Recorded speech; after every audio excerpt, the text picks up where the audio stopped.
5. All right, so I think we should, I'm going to call this meeting to order. Mark Zankel is in transit, so he's asked me to chair this meeting, which I agreed to do. So I guess we'll start with the pledge, right? I don't know. Norm, shut up. I pledge allegiance to the flag of the United States of America and to the republic for which it stands, one nation, under God, indivisible, with liberty and justice for all. Norm?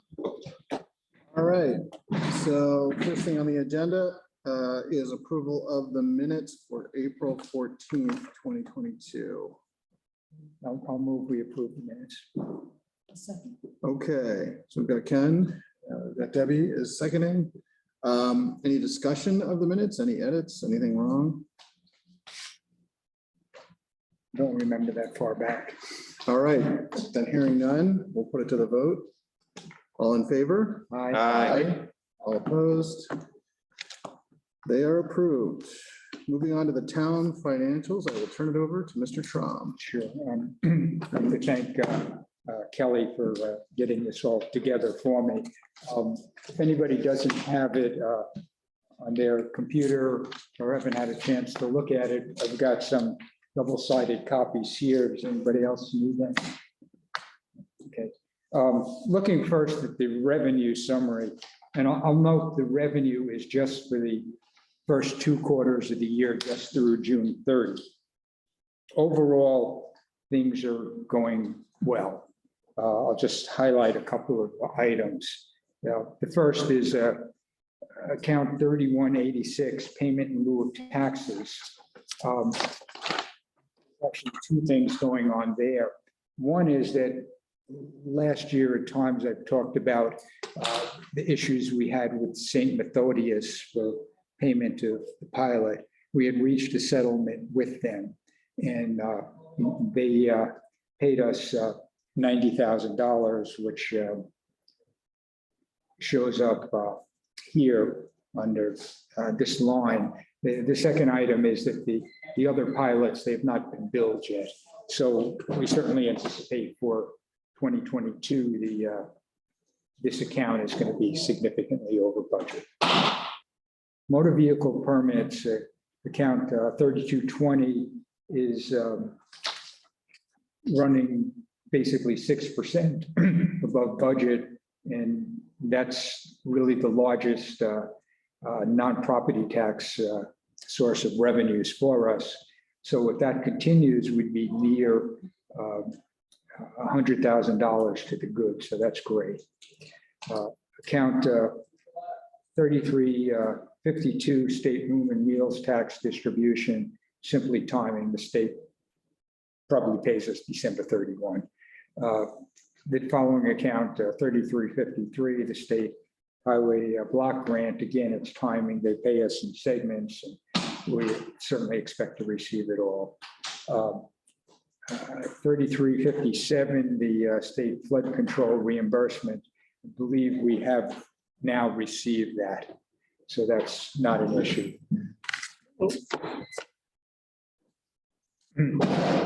Under account 3401, income from departments, that's really timing, and a lot of it is relating to ambulance fees from Warner and Webster. Mark.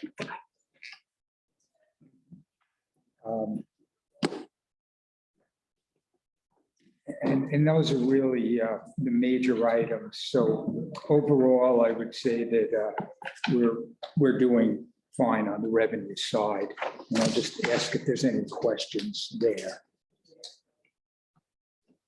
I have one quick question. You mentioned you came to settlement with the camp. Can you disclose?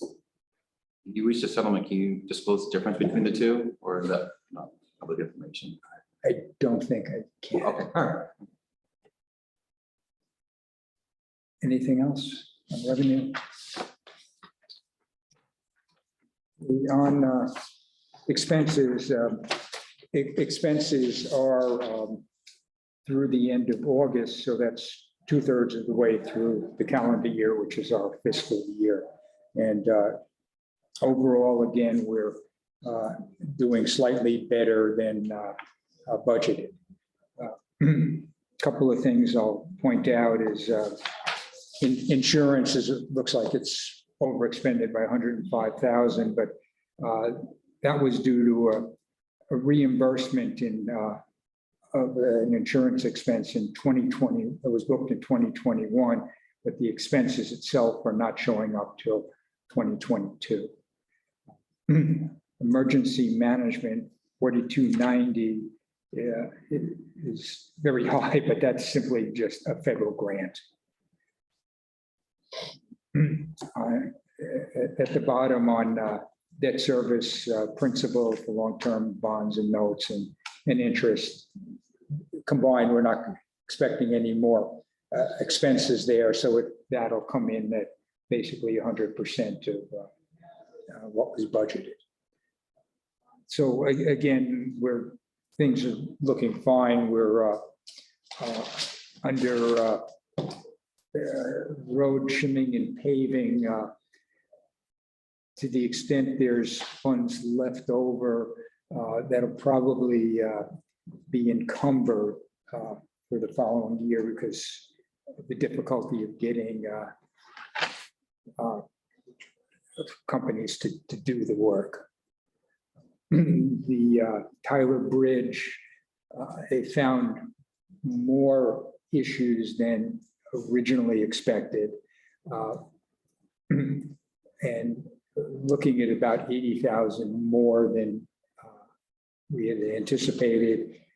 But Neil tells me that there's money in the bond, plus we are getting money through the state from the feds for bridges. So we're fine there too. So with that, any questions? Any idea when that bridge job's gonna be done? It's just still the end of October. It's still scheduled for October, yeah. Is the police, are they fully staffed now? Yes, they are. Okay. And I actually, all of our departments, full-time positions are staffed. Congratulations. It's really, great. When you look at, especially the police compared to other, towns around the state or the country. I think, TJ Hennessy had come to us, the chief had come to us asking for some flexibility in his budget for some sign-on bonuses and things like that. And we gave him the flexibility and he was able to hire what he thinks are some excellent people. There's some, I believe there's at least one in the academy right now. Another came from like 3 or 4 years experience with NYPD. Another was an officer in another town. So we're fully staffed. And, hope we can stay that way. Okay. Do you, just on that point, do you know when the police hire an officer from another town, do they get their disciplinary record from the other town? Do you happen to know that? I do not know the answer, but no, I don't know the answer to that. I don't think a board would see that. I think whoever chief or probably the town administrator would see that. The board would see that. I'm not asking if the select board sees it. I don't know. Oh, the Police town. get it. That's a good question. Yeah, I think the law enforcement community is a small community in New Hampshire, so that TJ would know things if there were issues. Fair enough.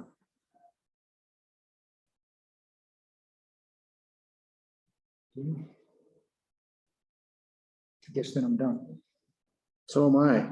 Okay. Jeremy Zankel, welcome. Thank you. It was a burden. Okay, Kelly, did I miss anything of significance? Okay, thank you. Oh, wait, I did want to just say thank you to Ken and everybody who worked on the audit, and the voting was great, the primary, so. Well, Debbie Lots was of hours. my designated alternate until I got there in the morning.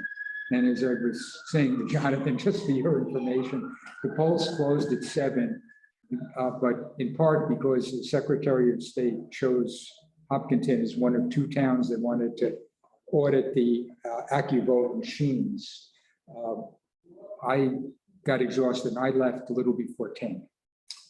And I think by 10:15 or so, they had the final results. But between that and changes the state has made to the process, it made for a really long day. And I don't know what November is going to be like. Well, I hope you guys got paid time and a half. Yeah. Triple time 0. And were the machines accurate? As the select board, I think I can. Yeah, I'll say more than 99.5%. Okay. We'll click now.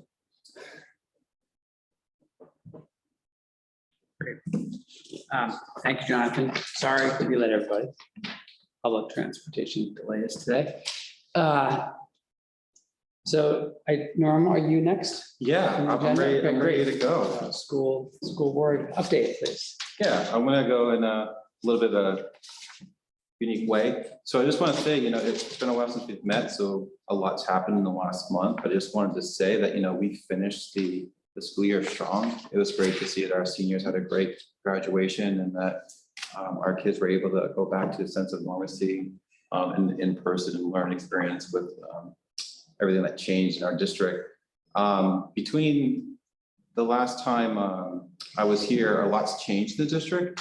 We are officially now have a curriculum director and a facilities director, which I think is a much different change than what we've had before previous years. The facility director comes from Oyster River, who has a lot of experience with sustainability, with filing for grants, which is very important to this district. And just if you've been around the school district in the last couple weeks, you can see that our facilities alone outside have just changed, which has been really important to the culture, the climate culture for us to see that things be repaired, maintained, and everything. With that, we are staffed and ready to go. And we started our budget, of course, in July with a new fiscal year. But before we got there, we needed to close out our books for the previous year. So what I did, I enclosed our budget, our reports for June. And in that, I wanted to break that down a little bit because June was a preliminary based on what was going to happen after we went through the audit. So in our last meeting, the most important thing of the fiscal year is the unreserved fund balance. We talk about that significantly here in these meetings. Where does the money go? How is it? Where does it go to and how it works? And this one was pretty straightforward for the board and with a superintendent of schools. We had a surplus of over 800,000, which we carefully monitored throughout the process, and which we, at that meeting, designated $132,000 to the SAU renovation project. If you guys have driven by the SAU office, you can see everything has been done. Windows, even inside the school, has been done, and it just came out really good. Something that we plan on staying there for a while, or regardless, we'll use it at some capacity for the school district. And then the remaining balance of $664,000 went to Article 10. That was the only places that we moved the money to, which was in order to capitalize on that. But the important thing to share with the budget committee is like when we made that motion, we made the motion to send the remaining part to Article 10, pending final calculation. What was unique about that is between that June meeting and when we met again in August, our books went through the auditor. And so the auditor ended up saying, hey, there's a surplus of this amount of money. And of course, as a board, we asked, why is there a surplus of that money? Because we carefully monitor that amount throughout the year so we can say to the taxpayers, this is where we had an eyesight for what the unreserved fund balance was gonna be. So the surplus, that was found was about 119 plus 57,000, whatever that's total to. That's under the Hopkinton School District memo that Michelle provided for August 16th. That was in your binder. So what happened is that we were able to maximize Article 10 for $785,000. That is maxed out completely. Never has it ever been maxed out, which is important for us as a board to know. And with the surplus, we were able to have 119,000 go to flooring, and then 57,000 go to the HMS boiler. And that was funded by the general fund, not by the bond fund. So we changed that so it was able to come from the general fund and not the use of the bond fund. And then the fund balance to reduce the 2022 tax rate was 551,000 instead of with a surplus of 1,036 more than was promised to the taxpayers. So in that exercise, the reason we had that surplus is probably where you're all thinking why is because the bus company did not charge us that access and change in fuel costs. So they didn't charge us for the budgeted amount of 179,000 in Delta change. So we had that extra money that was returned back to us that was not allocated and covered for. No, they didn't charge you because it was contractually they couldn't? Yeah, or- no, it was just there was a Delta amount that was in there and it didn't exceed for what Michelle said and they just didn't charge us for it. So we got that money back as a pretty much as a credit of $170,000+, which is good news. I mean, if you It's know, good, it's surprising. yeah, because the fuel cost was significantly high. And so, you know, I also think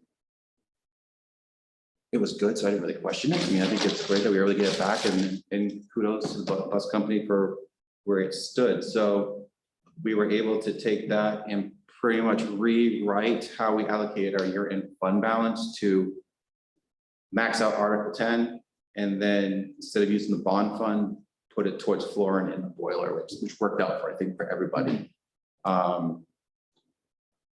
So that right now is going through another audit, which of course will come to the budget committee once it's finalized and has gone through the board.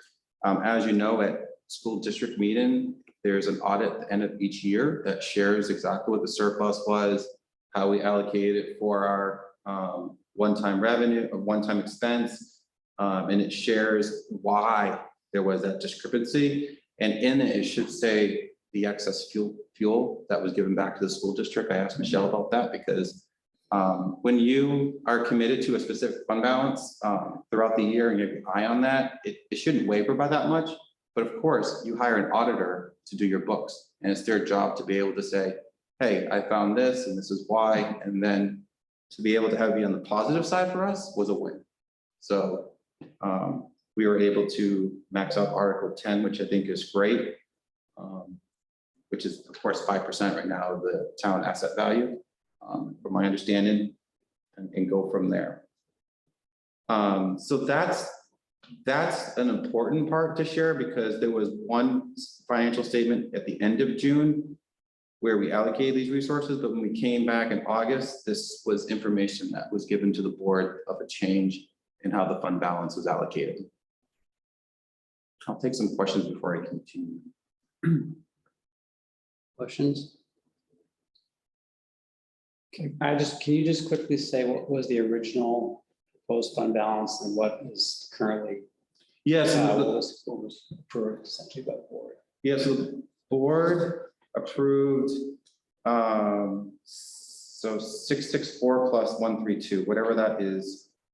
776. Yeah, and then the money that was set aside was 785 for Article 10 plus 119 and 57. So that would be our fund balance. If I have, I apologize, I don't have a It's fine. calculator, but it was a surplus of 179,000 $60,000, $170,000 or so from the auditor. And you guys will get a report on how that was distributed, of course, once the audit has been approved and seen by the board. Any questions on that for Norm? So what was the swing on the fuel? It was 170,000, Yeah, and that was budgeted, yeah. and then they didn't charge us. So does that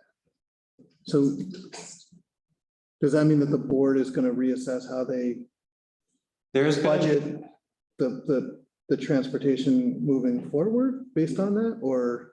There's gonna be an agreement with the bus company and Michelle, however she does it.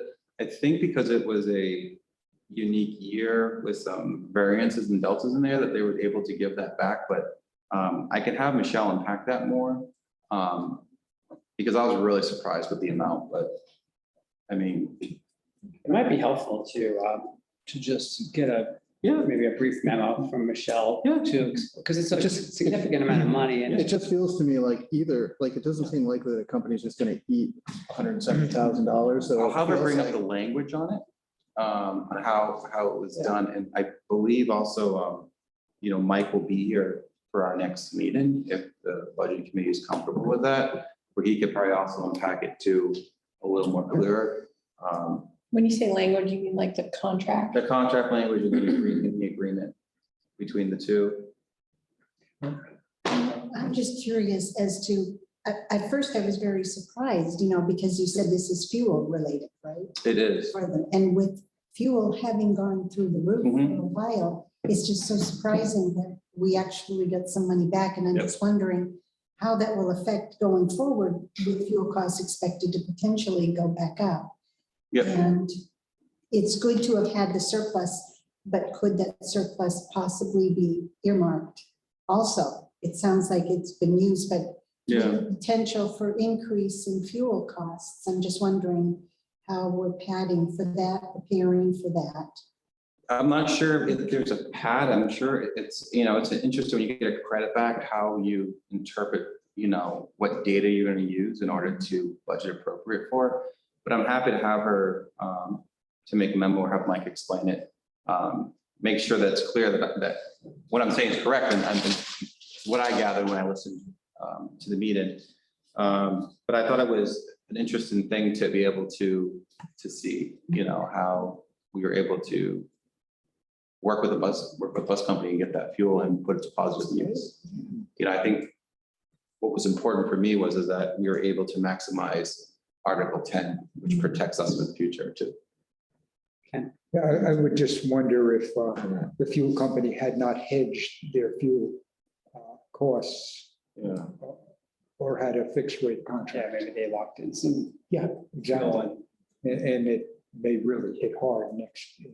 Yeah, and then I can Okay, check, I think can we've got check it. my minutes too, that maybe it's in there too. I can check there when he's talking and see if I can unpack it to make sure that it's clear what I'm saying, but yeah, no, I'm happy to dig a little more into that. Great, thank you. Oh, you're very welcome. Anything else on what Norma shared before he moves on? So with that in place, you guys have the financials, which we talked a little bit about. I want to talk a little bit about, I think where I'm going to start with is BPS. So one thing that I've been looking for the last 8 to 9 months has been a final contract financial report. When it comes to this project, we were able to deliver an amount back to the community and what was going back from the bond. And the bond amount was returned that we have right now from savings is $403,903.97. I had asked BPS, that's great, you can tell us the number, but show it to me in a document. Because in accounting, I want to be able to see where the savings, where the change orders were, and they're able to deliver that. So in your packet, you were able to find the original contracts, all the add change orders at each school and each location. And at the end of it, you can see the savings from the project, which was important to show the community that we are returning this, it's not returning to the district, but we are taking this and we're gonna be investing it down the road to additional projects in the school district. One thing that's clear, that money that we use from that project will be very clear where it's coming from. So we can't use, we can't use the bond project to put air conditioning for example. That was never discussed at the town meeting for deferred maintenance for the school district. That'd be something that'd be totally different. So we are gonna be, I think we have to 2024 to use this money. So as of right now, since we have a new facilities director, he understands the scope of the money and where it's. He knows how much is there, but it's his job to kind of give us recommendations on where and how we should apply it. When you say you have until 2024, do you mean the start of 2024 or the end? I think it's June when the bond runs down. Okay. And so I wanted to show you guys this report because I had mentioned to you guys over and over again. What's important is Michelle confirmed the number, BPS confirmed the number, and the board confirmed the number. So now we essentially closes the book on the project. This is a document that's going to be published to the community so they can see where their money and what changed on it, and we go from there. Overall, very pleased that it's complete. And you know, I would like to say no longer say deferred maintenance. I would like to say maintain in the school now. Norm, I want to make sure I think I understand. Yeah. Go So facilities project is done. Yep. You delivered everything that was promised to the community. And there's 404,000 of the approved bond Correct. amount that was not needed in essence. You're You're able to do it all for yeah. 404,000 Yep. less than the bond amount that was Correct. approved. Yep. Right. And so the board, was there a conversation about essentially returning? I mean, you say return the money to the community. And I know you should ask you. I don't see the money being returned to the community. I see it being, what you're saying is the board is looking for additional investments that would be within some parameters around the bond to put the money towards. I don't think there was a discussion. I mean, if I recall correctly, for example, we have to remember we're going to have to hit a target number each year to maintain our facilities. So maybe instead of us asking 350,000 from the community, maybe we're asking for 250. You know, and we're taking that 100,000 and it's kind of being allocated for things that was discussed that was not included in the bond project. But I did not get a sense from anyone that came to the public hearing. We held a public hearing on this and no one mentioned it, giving it back to the community. People know that money was approved from the town. For the school district, and we had an open discussion with every single adult. It's been brought to this budget committee and discussed in public on how we can use it for many different projects only to improve our schools. I want to make it clear that, very clear that we couldn't have done this at a better time. Because we would not have had this surplus. We would not have had fire suppression. We would not have had a lot of things which we were able to do. So it is kind of a blessing to have this surplus in order to reinvest into the schools and continue to improve it. But we did hold a public hearing for this and the board unanimously supported it. I just made the comment that when we use this money, we make it clear where it came from and that people understand it came from the bond project because that was the building projects unanimous support decision, not to be used towards other things or anything. Yes. And sorry. Oh, sorry. So do we have $403,000 in an account now to spend for the future, or was that the total that was left over and some of that's already been spent, like on improvements to Maple Street? So it's $403,000 from the bond project. It's posted separately from the Okay, project. so we have it now. Yeah, we have it My now. question. Yep. Thanks. Yep. Oh, Krista. So I saw in the goals, things like a safety plan and an energy plan. Totally gonna get there. Okay, great. I'm really excited. I know.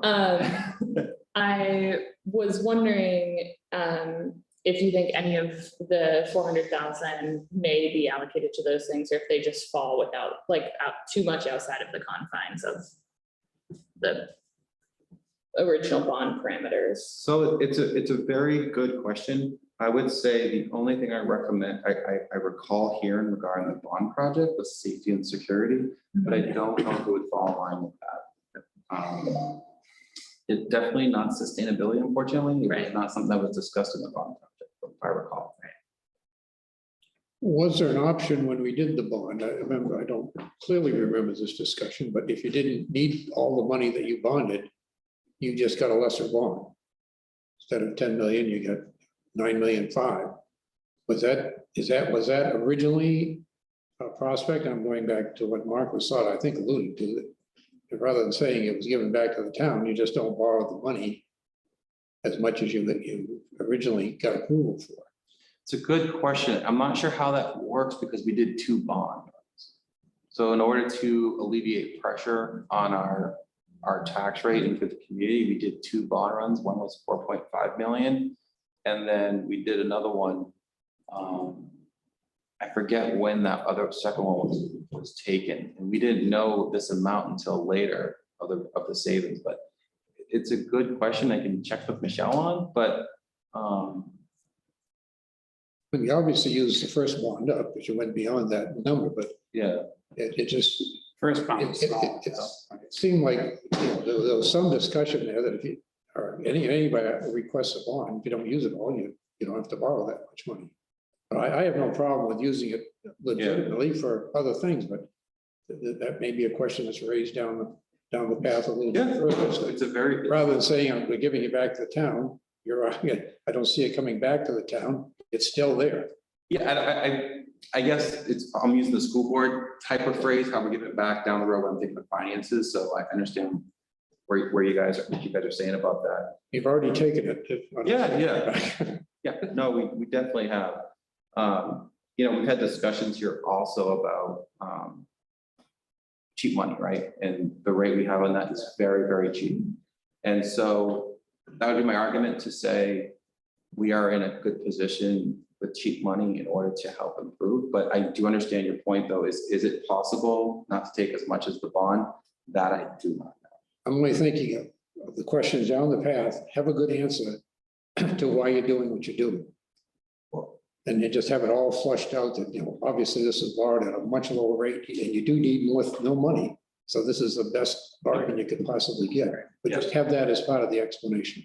No, it's a great point. And we have a lot that needs to get done. And I think, the community and the school district is committed to maintaining the school district maintain our facilities is so important.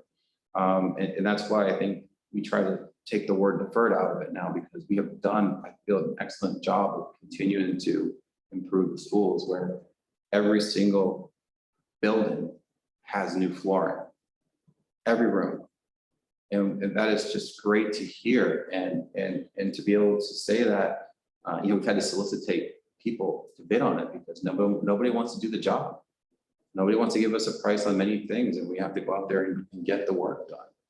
But overall, we delivered this project to more than I ever could anticipate, to be honest with you.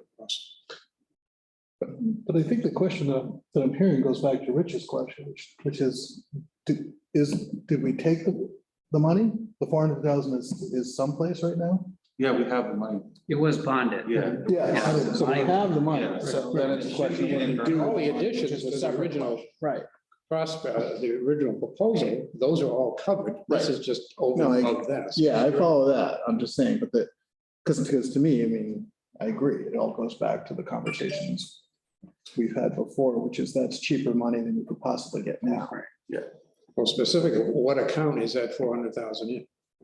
Michelle has charted two different accounts for this whole project, in which we have financials right here sharing where all that money is allocated. It'll be a line item. So it's absolutely, yeah, because we've had to keep track of that, because at one point before we got the bond, we had to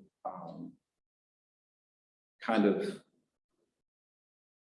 classify an account, you classify things, you flag that you know you gotta move back when you get the funds available from the bond drop. We had to do that. She did an excellent job of doing that, and keeping track of it. It'd be good to just have that defined. Yes, here's where it is. Bing, there's so many thousand in this one, so many thousand in that one. And just have it as part of the explanation. Well, and I guess, Like saying where the $400,000 is. Right. You mean so someone can So- find it in a balance sheet? Is that what you're talking about? Yeah, just so you can identify it. It's on this line. Because someone's gonna ask that question. Where is it? So I would assume, yeah. I don't need to know now. I No, just. no, no, but we have to remember that we do have, because we're getting interest on it, and the town voted on the interest, and that interest went back to the building project. So you can have it in I can have $800,000 in my account, knowing that 400,000 of that is towards a building project. And not having it be two separate accounts. I don't know how they have allocated the school district and accounts, but you can flag it in accounting saying this amount and this chart in this account specifically has this amount in there. Vicky had a question. Well, I think, I'm not trying to speak for you, Don, but I think what Don's saying is when you say a phrase like, we couldn't have done this at a better time, we would not get a surplus like this today. Correct. Marry that with, we would not get an interest rate like this today. Correct. Marry that with, this is exactly where the money is, and this is exactly what we're gonna spend it on. And you will make people feel good and not beg any questions. Correct. Jonathan, Sure. And I guess the other thing that I'm wondering about is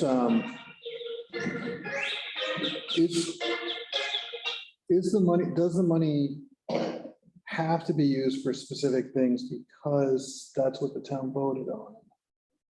Like, and I suppose if it's just for sort of facilities, maintenance kind of thing, then that is pretty broad. It could be used for a lot of different things, and clearly we're gonna have needs, and there'll always be needs. But I'm just kind of curious as to how restrictive it is in terms of what it can be used for. So when we were doing this building project, we had a bunch of add-ons that was Right. discussed from the project. Like the fire suppression. The fire suppression that we carved out of the original pond. Right. One of them was like something over at the skylights over at Maple Street, need to be replaced at some capacity. And we know the boilers are coming. We know the boilers are coming. As you can see, that was part of Michelle's memo in there, where instead of it coming from the building project, we said, okay, let's put it towards this. And then we can continue to navigate through the 400,000, because a surplus at the end of the year can only be used as a one-time expense. In this case, it was the boiler and it was flooring, which was great to see. So stuff on that CIP that the school board has developed. So that it can be checked off on the CIP to a degree, but it has to fall within the scope of the bond. is the scope of the bond determined by, I think there's two different sets of sidebars that I have in mind. One is what's allowed by the bond bank or New Hampshire law around what can be, you can't use that money for operations, for example. Correct. And then the other, which I think is tighter, is essentially what was approved by the community. Do you know which are the sideboards that you have? Is it what's legally allowed for this kind of bond, or is it what was sort of conceptually agreed to by the community? Like those are specific warrants. I think from my understanding, we're governed by the bond and what was legally useful. We can't use that as a one-time air conditioner or something like that. It has to be within the scope of that specific bond, from my understanding. So what was in the warrant? Yeah, do you know what Rich the is in wording is of the warrant article? the- hang on, Rich. The warrant? Off the top of his head. I have to look it up. I mean, to me, that's, if it's very broad, that's Yeah, fine. If it's much more restricted. I'd have to look up the warrant. It's from 3 years All ago. the scope of the work that was done in those three buildings, I'm sure you're gonna be able to find. Go ahead. You got the whole scope was defined in whatever we approved. There's certainly gonna be many places we Pretty can broad. spend this $400,000. It's not a question, just you ought to have an answer, that's all. Rich, Could we theoretically make a principal payment on the loan that we took out with this 403,000? Good question. I don't know, That would seem to me to be an appropriate. but it's cheap money. We talked about that at some capacity, we're gonna have other things in the school district that's gonna need to I be. understand. I was just wondering if we could. That's a good question, though. In other words, if there's a prepayment. Exactly. It's, Or- I think it's a good question to know the answer to. I Yeah. would say, at least in this economic environment, you're not, if we think we might have to go raise money for any reason, would be smarter to spend the 400,000 first. The reason I bring up this question is because if you recall, we had savings. Yep. And we used those savings to hire a curriculum director when those people retired. Yep. And now we've hired a facilities director, so presumably, so there's some other savings that were found somewhere within the budgeting process. So those two choices that we had, facilities director and curriculum director, the school decided to use a surplus to spend it on itself, to expand its programs or what have you. And now the surplus on the bond is being used for future maintenance rather than giving it back to the taxpayer.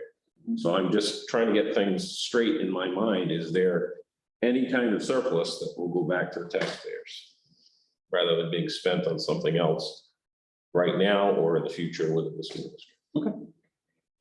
I think I remember that as far as if we borrowed from the bond bank, we cannot prepay.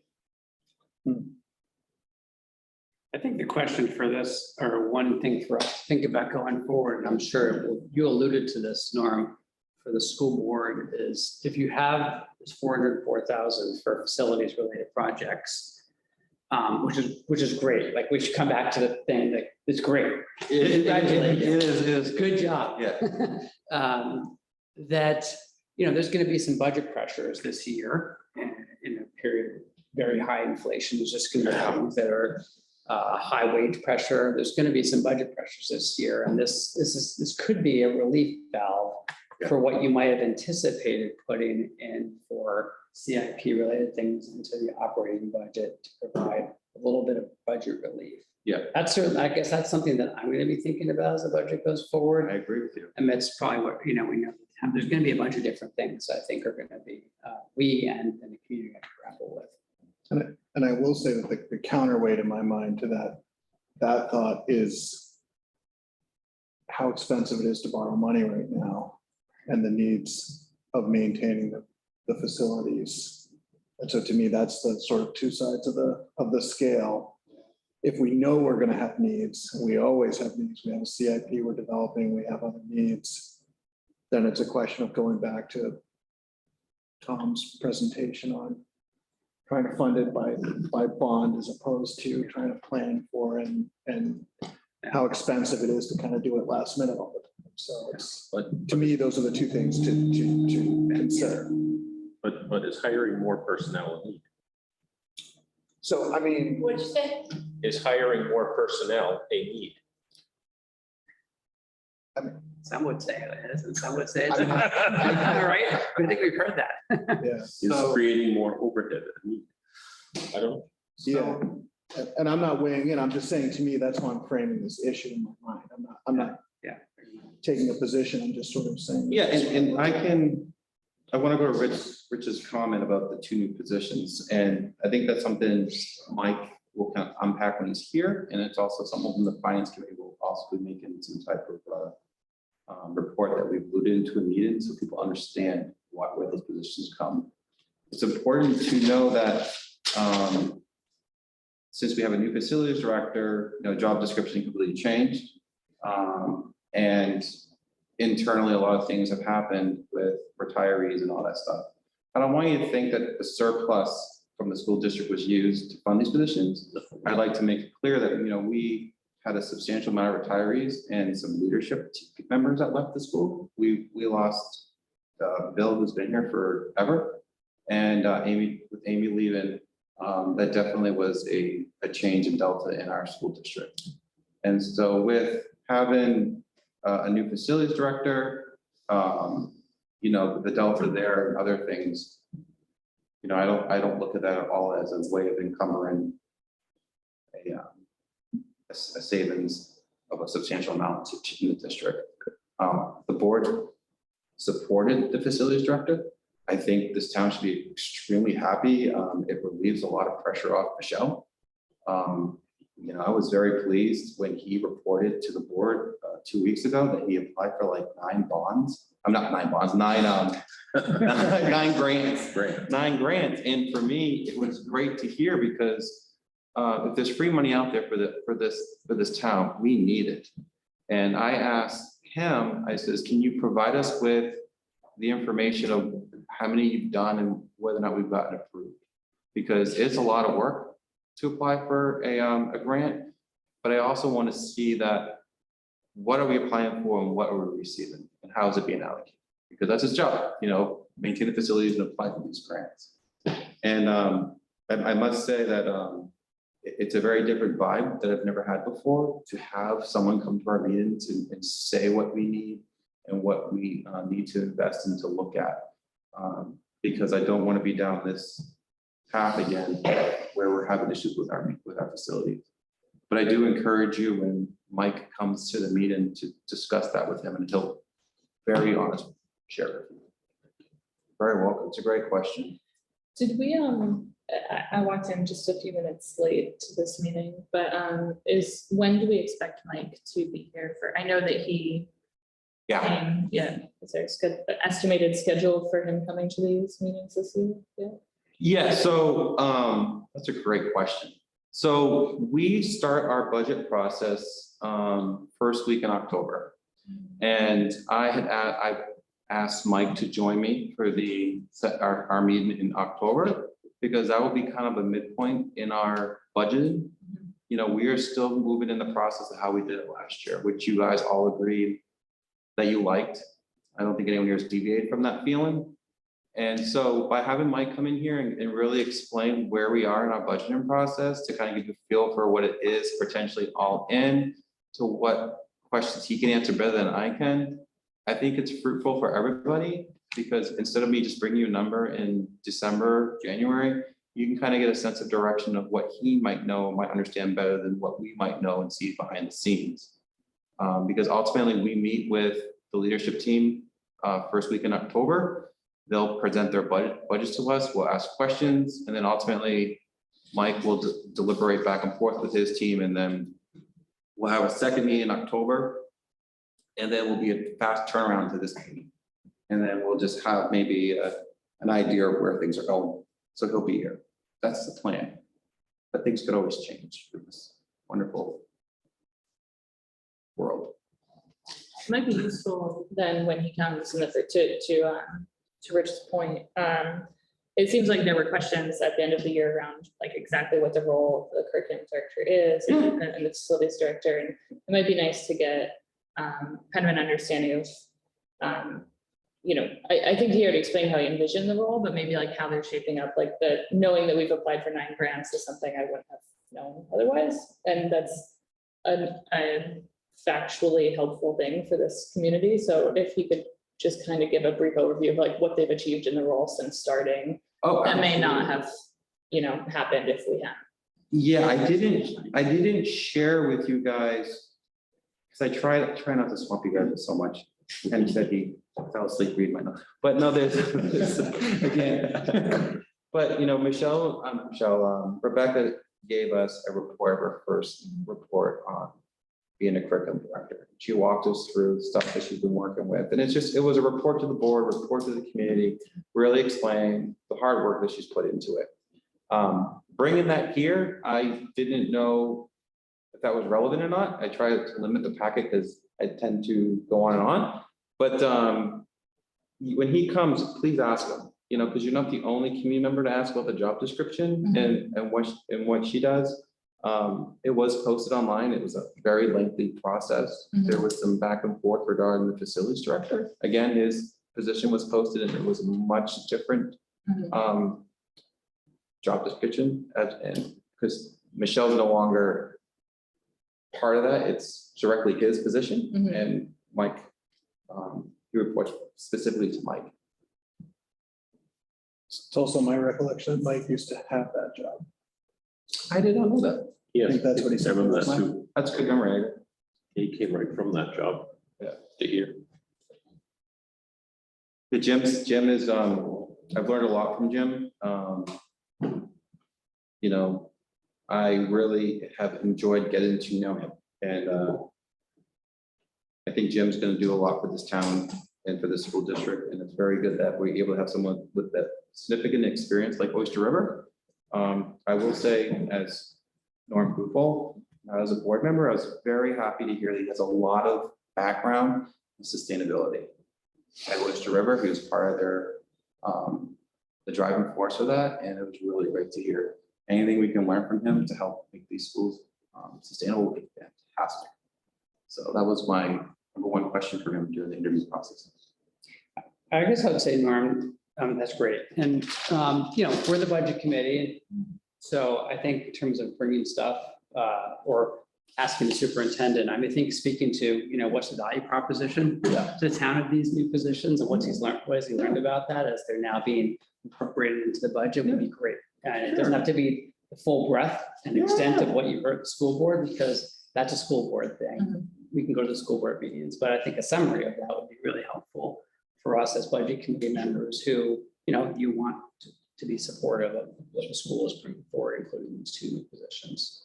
So would you all agree that when Mike comes in October, he can give you an overview of those two positions and discuss it with you, you know, because, you know, it's part of our budget for 2023. And I feel that if the budget committee wants to unpack those positions, I think it's a very important discussion to have. And we go from there. Well, the other thing too is that the budget committee never got a chance to weigh in on those positions ahead of time. We're only weighing in on them after they've already been hired. And that's a change from how our budget committee used to operate. So I'm not saying that's good or bad. I just don't know how to process the positions that come in. Yeah, I mean, I guess, yeah. So I mean, I think that's another, sorry, Rich, I didn't mean to interrupt you, but I think that's also speaks to, it'd be helpful to have a summary from the standpoint of the positions. You know, the superintendent was very clear with us last year from his standpoint, you know, he's asking us to approve a budget for the school. And, you know, it's his job to manage the budget, which he's doing. So if there were savings in some facets of the personnel line that he did, and he was pretty clear about what his priorities were if he was able to find the money. He was. He's, you know, he has the authority to do that, and he doesn't need to come to us. But it's nice to come back and because it's going to carry forward, say, here's what I did, here's why I think it's a good investment, here's why I think we should support it going forward.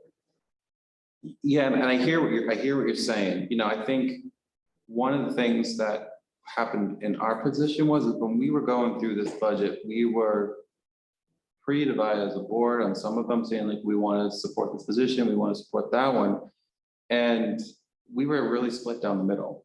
And ultimately, what it came down to is, you know, we agree as a board as a increase in the budget that we felt that was appropriate for the town. And it was this is Mike's first budget. And Mike was able to have a lot of dominoes fall between when the town approved the budget. We have to remember that when we bring it to you guys, there's still changes in retirement that can happen. You know, people can say, you know what, I am not taking early retirement. Right there is $40,000 back, a continuation of $40,000 with another person. But yeah, I completely hear what you guys are saying, and I think it'll be great for Mike to speak to that. You know, I think one of our exercises for coming to the meeting last time was to show you positions on the radar that we were looking at. And we made it very clear that these are the wants and needs that we need. If it was dialed in to the position saying, yes, we're 100% needing this position this year, then yeah, I think that would have came to the budget committee in that specific time, Rich. But I think for right now, it was his first budget where he's learned a lot. And I think that we're going to see a much different type of approach, maybe how that's going to occur. Do you think what we're talking about, having the superintendent do is sufficient, Rich, for the next meeting? Or is there more that you would like to? Nothing at this time, thank you. So I'm just gonna, at risk of beating this dead horse It's even not dead further. The way that I'm looking at this is, you know, when we did the strategic planning, Mhm. we talked about things like synergy between the buildings and all that, which the curriculum director could help do. And so that's one thing. For the budget committee, with my budget committee hat on, and in the interest of Mike's time, I think one of the questions that I would have is, what are and this is going back to, I think, the point that I heard Kristen make, which is, what are the financial benefits, like writing for grants, trying to find some other money? What are the benefits of the facilities manager in terms of being able to give them, a better idea of what, how to manage the CIP and structure the CIP? Yep. If Mike knew that ahead of time, he would know that those are things that I, as a budget committee member, am interested in, and he wouldn't have to come here and hear that that's what I'm interested in, and then come back a second time to tell me that. You could go back to him and say, these are things that the budget, not so much should the positions exist, or what are those other sort of like strategic planning aspects, but sort of what are the financial impacts of these positions, so that if somebody in the town comes up and says, hey, as a member of the budget committee, do you support, the school budget, which includes this? I could say yes, and here's actually why this position is a fiscally intelligent position to have. So that's maybe some things that Mike could be ready to answer when he comes to see us. And I think In my mind, that's a great question, because people have anticipated that because of these new positions, there's an anticipated budget increase. And from my understanding from talking earlier in the year, that was not the case because of the changing of the positions, the leadership positions, and a lot of other things. Rebecca no longer is a vice principal, so she's at the curriculum director. You bring someone in, whatever the difference is between those two, and then the previous facility director no longer here, that's replaced, job descriptions changed, and then it's all, I'm not calling it a shell game or anything. I'm just calling, he has taken a budget that has been approved, and I understand it's the job of the budget committee to know where the money is going, and that's completely understandable. What I can say as someone who approved the position,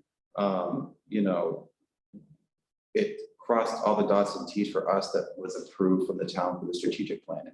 This town specifically, not approved from the town, but this town vetted the plan that was in your packet. And in that packet, it talked about improving curriculum in there. It talked about maintaining the facilities, and in that, it's a checkbox for us that we are going for the next 5 years to help maintain our facilities, maintain our culture and climate and stuff. So we came up with a strategic plan, and basically as a reference for us as a board and as him as the superintendent, that when we set goals, there is going to be a financial impact on that for the community at some capacity potentially. Which brings me right into our goals. This is the second year that I've been on the board that the school board has established goals. And how that works is the board will create goals, and the superintendent makes his own goals from that. And then works its way through this to the district all the way to the bottom. And last week or a week or two ago, the board came up with 9 goals that was in your packet. The reason I shared that with you guys is because I wanted to share. No problem. Did I interrupt you? Richard raised his hand, so hang on. Okay. Not a problem, I'm patient. So the reason I brought this to you guys is because I wanted you guys to kind of get a feel for the goals that we had mentioned from curriculum and assessment. The school board will affirm the implementation of multiple pathways to graduation by December break of 2022 through the successful plan and approval policy of IKF. Which obviously Rebecca Gagnon will be part of since she's the curriculum director, and with the other board members on there. Finance, school board working through the finance committee will minimize the use of the Hopkinton school fund balance while maintaining the tax sustainability. That means that we continue to monitor, reduce, not having a reserve fund balance at the end of the year. We want to continue to see a decrease in that. So we've made that a goal. The one that I felt was very important for you guys to see was the school board will be working through the superintendent will complete a safety action plan by January 15, 2023, in order to present a fiscally responsible, safety-focused warrant at March 2023 annual school district meeting. There was a little bit of discussion on that. In order to have a warrant, we got to come up with a plan, and we need to be able to determine how or what we need to do to improve the safety and security of our school. And that is something that's going to be worked on pretty quickly, because we need to have that for the school district meeting, and for obviously for the budget committee, there's going to be such a warrant and a plan to be discussed. So that was a priority of the board on there, to make sure we have some type of plan for this town to vote on. They're the ones that are determining how we are going to. At the risk of being too on the nose here, Norm, is that those are things like intercom, like door locks, intercoms. I don't want to say anything until there's a plan. I know. I guess like is the impetus school safety in relationships, like school shooter situations. Yeah. Okay. Yeah, it could be Yeah. anything. When we originally had the higher bond, 30 million included a lot of safety precautions and stuff. And of course, we reduced it significantly, but in this case, there is a safety and security team subcommittee, which I'm on. Jim will be chairing it with Rob and I and a bunch of other people, and it's going to be our goal to work through some type of plan and present it to the town. And the school board will provide financial support in our next budget, as well as in CIP, to help improve the safety in district wide. So these are goals that we set that we want to see happen and bring to fruition. Communication will provide financial support in our next budget for improved communication district wide that will focus on both internal and external communication. That could be improvement of our website. That could be an improvement in many areas in order for us to be able to communicate better, provide more information better, and have a better way of people having the facts as facts. So that's one way. Make sure it's out there, it's communicated, it's archived correctly. You need to go somewhere, it's there, and you have a complete recap of what's going on, what's happening. Sustainability is a big one.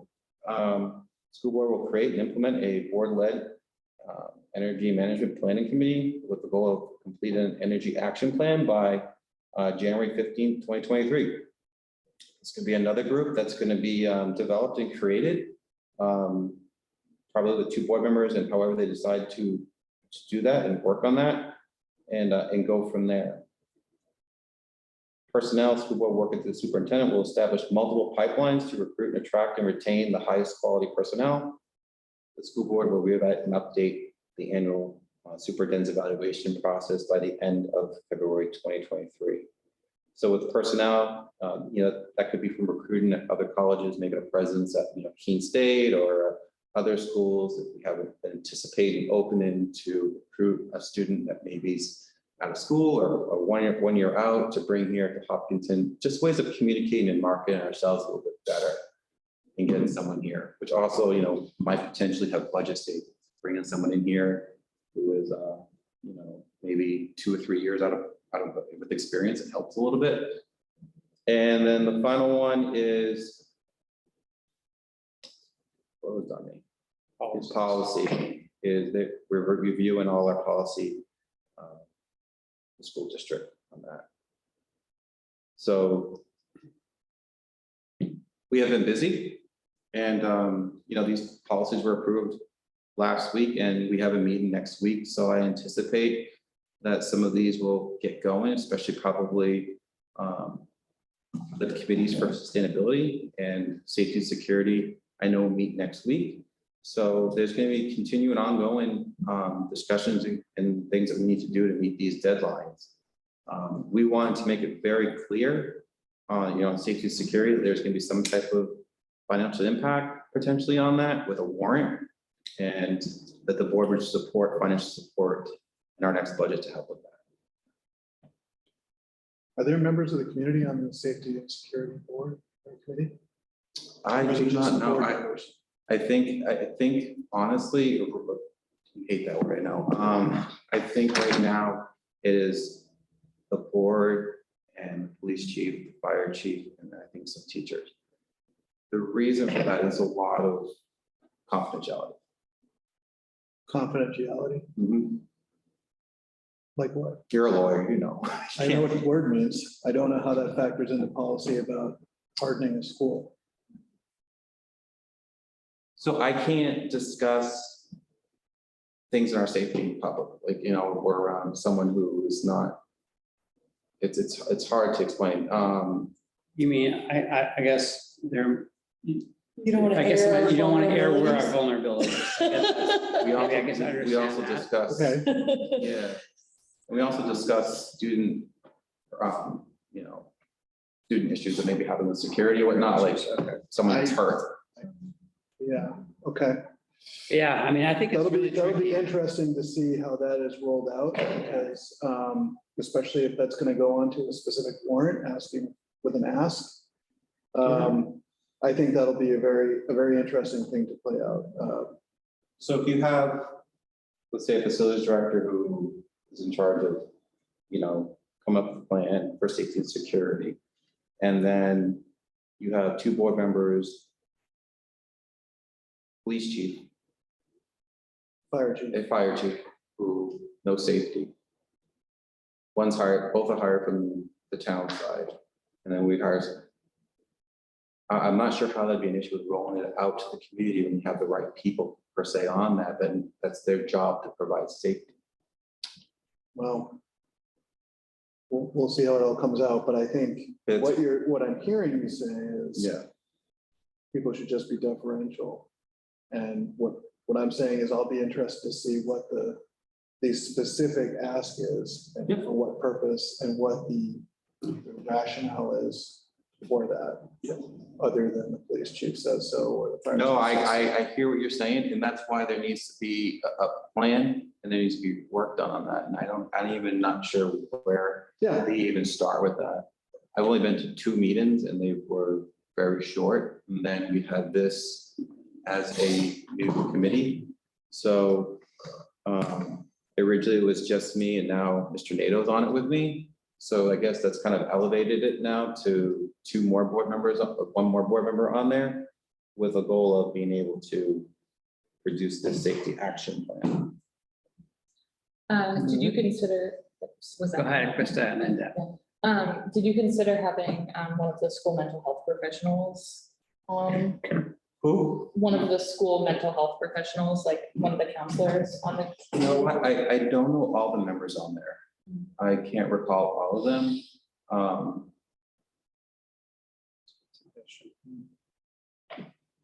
But I'm not sure. I honestly don't recall who was on there. That maybe they are, to be honest with you. I just don't want to say they're not or not. You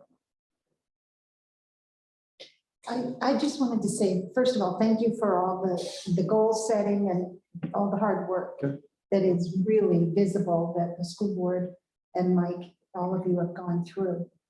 But I think also as we embark on this new budget season,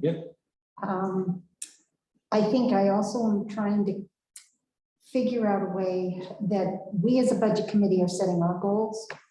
And I would like to feel that we're maybe a little bit more hands-on versus having everything presented and all these things have been established. I guess I'm kind of on the edges of where Rich was going maybe with the positions and everything. No, it isn't our place. I know, to establish that, but to understand the routes that are being taken more to be part of conversation. Some of that you're thinking of embarking on financially.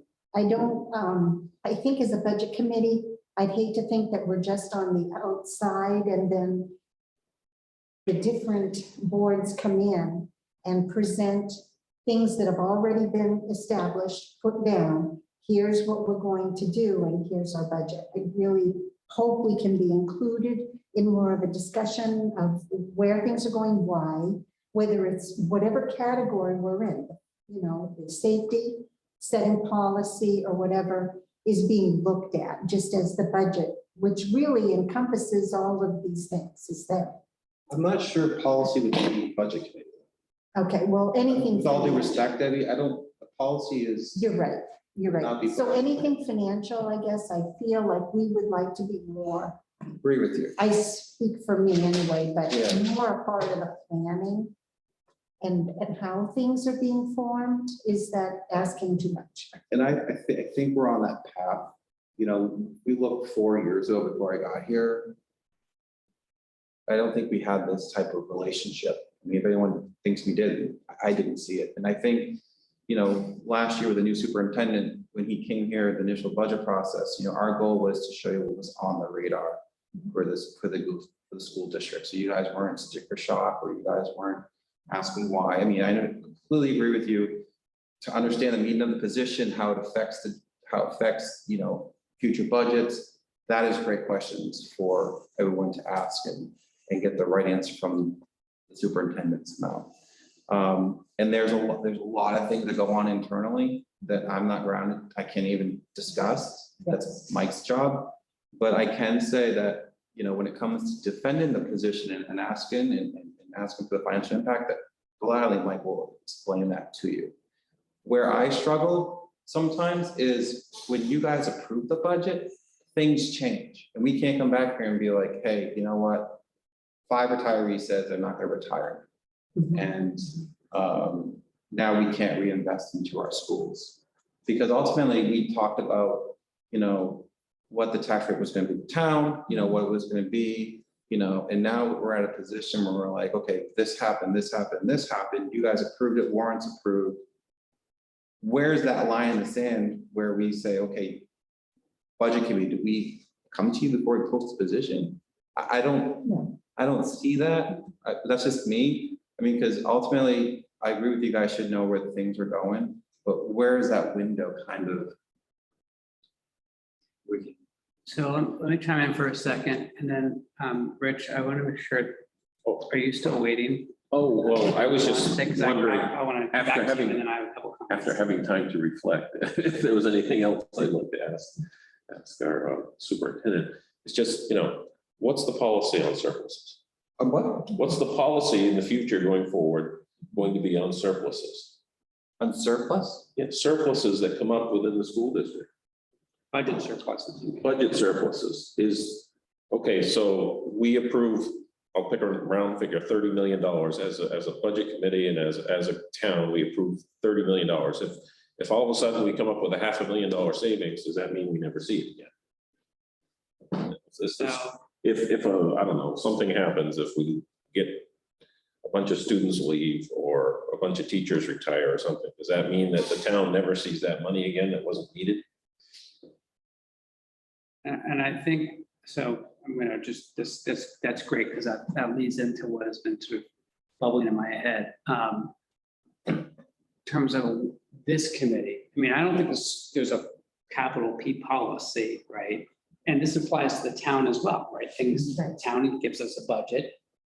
The towns might be slightly more predictable on both their revenue and expense side slightly than the schools, but either way, you know, things don't always go according to budget. There could be unanticipated savings on the town budget too in a given year. And I think the town is going, you know, the select board has the authority to spend the budget that you've been. We have a bottom line number. Right, that you managed to, and it's your choice whether to fully expend it or to. Yeah, and we certainly realize, well, if we're gonna add a new position because we have the dollars, next year we're gonna have to defend why we did it, right? In terms of the budget impact. So for the budget committee, I think one of the things that we could spend some time talking about is, you know, do we want to offer any guidance as a budget committee to our respective boards? You know, we don't have, I'm not sure we have a governing authority to say thou shalt, but we certainly could talk about whether we want to offer any guidance about unanticipated budget savings and how those are considered. I think it's a slippery slope, but I also think it's a really good discussion to have, because that is our purview. Is, you know, we have at times offered guidance to the school board and the town on what we'd like to see as a, you know, not to exceed operating budget increase. And we didn't do that last year, but we've done that in some years. So I mean, that's something that we could have some conversation about and maybe prep for our next committee meeting I'd like and have some back and forth at least. I don't know whether we reach consensus, but it's a worthwhile discussion to have. Yeah, I don't think, the type of topic that you're alluding to, I think, is like this $403,000 that we didn't use in the bond. Should we have some kind of input as to how they apply that? Because when they come in with the next budget, we've got to go through the rationalization. Well, are we going to give them an additional whatever hundreds of thousands of dollars? Or are we going to say, well, you should have used that maybe towards that piece? And we individually make a decision on whether we're buying into the next amount of money that's requested. Does it include a consideration over how they use that money that was beyond the budget? It was sort of unexpected. It's a good thing, but it was unexpected. I think, is that what you're alluding to? I think that could be part of the conversation, right? So I think about it at a pretty high level, like very high level guidance and not so much line item guidance. But I think if you have high level guidance, if we agree to something, which I'm not sure. All right, well, let's look at it this way. Perhaps we could look at it this way. If there was $403,000 this year of unanticipated revenues, then next year, when we set the budget, we could reduce it by 400. Oh. Can't, because that money is put aside specifically from a bond from the taxpayers, Rich, that's been put towards. It's not one for one, doesn't work that way. Right, I understand the bond. But what the Yeah, budget budget committee could surpluses. do, I'm not recommending this, but I'm just using it, this is So what the budget committee could do is say, we'd like to, again, this is just a hypothetical, so don't take it for Yeah, our not hard, proposal yeah. at this point. It's more just an example. The budget committee could say, in light of the fact that there was a $400,000, there's $400,000 available for facilities work, we would like to recommend that the school district come in with a lower CIP budget in FY23. The budget committee could do that. School district, the board can decide to do that or not. And then we can decide to approve the school budget or not. But that's the kind of thing I think we could have that kind of conversation and see, does this budget committee, achieve some consensus or have a strong majority in favor of some guidance like that. Again, I'm not making a proposal, more just talking about things that I think are in our purview. So we can stay in our lane, but maybe have some more That's kind of discussion. where I was behind your trying to talk go. about it. Thank you. If the plan on the CIP for the school was to add $500,000 each year to build that kitty up because they needed it, you could deduct 400 from that next request.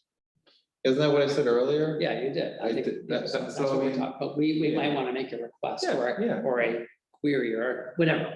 That's, I think, what we can do. Instead of just being responsive to what Yeah. the school board comes to us with. I think Deb is saying, can we have proactive dialogue? I am always happy to have a discussion. And you guys all know, I'll bring anything back to the board. I'll bring anything you want.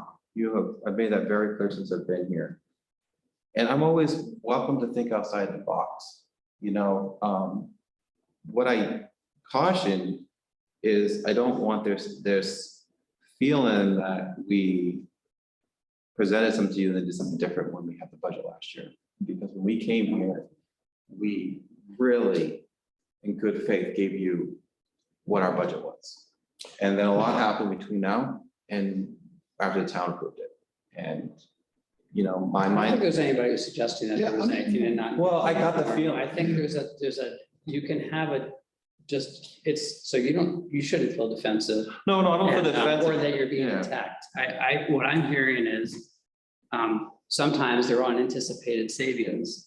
And there may be some philosophical differences about how the town or a board in the town should Yeah. approach that. And so one difference is we have a budget, we're gonna fully expense it because there's always needs that weren't put into the budget that are there. And then another is, well, if you have unanticipated savings, you should Yeah. return it all to taxpayers and everything in between. And so I think that's what we're talking about is. Okay, 'cause those I- are reasonable things to talk about. It's not about Yeah, that someone did something that they said they weren't gonna do.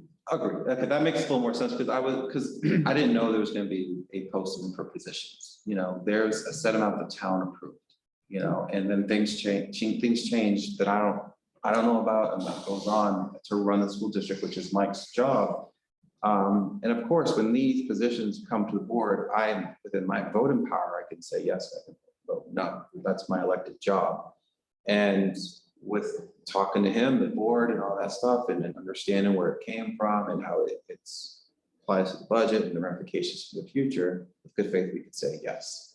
I do think having discussions about positions that are on the radar, I wholeheartily agree. I think it's important that you guys know the needs of the school. I wholeheartedly agree that you guys need to know the impact of these positions for our students and for our faculty, and how it impacts everybody, because when you have a position that's locked in for those many years, there's a financial impact. And I could totally respect that.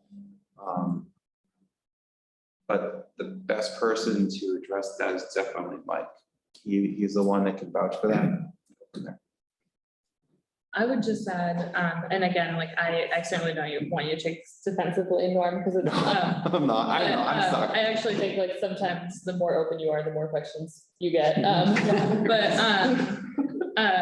I think from my perspective, like the final contract report that you provided for BPS, for example, was like very helpful. Like it is that level of detail of like, hey, you know, we had this extra money, like, here's where we saved some money, here's where we went over, this is where we had a surplus or not, like, I'm on. For something like positions where we spend, we can have a philosophical debate of whether it was a surplus or whatever. We spent money on positions. Of course, they were debated a little bit upfront, even amongst this committee. We asked Mike, like, what was the intent?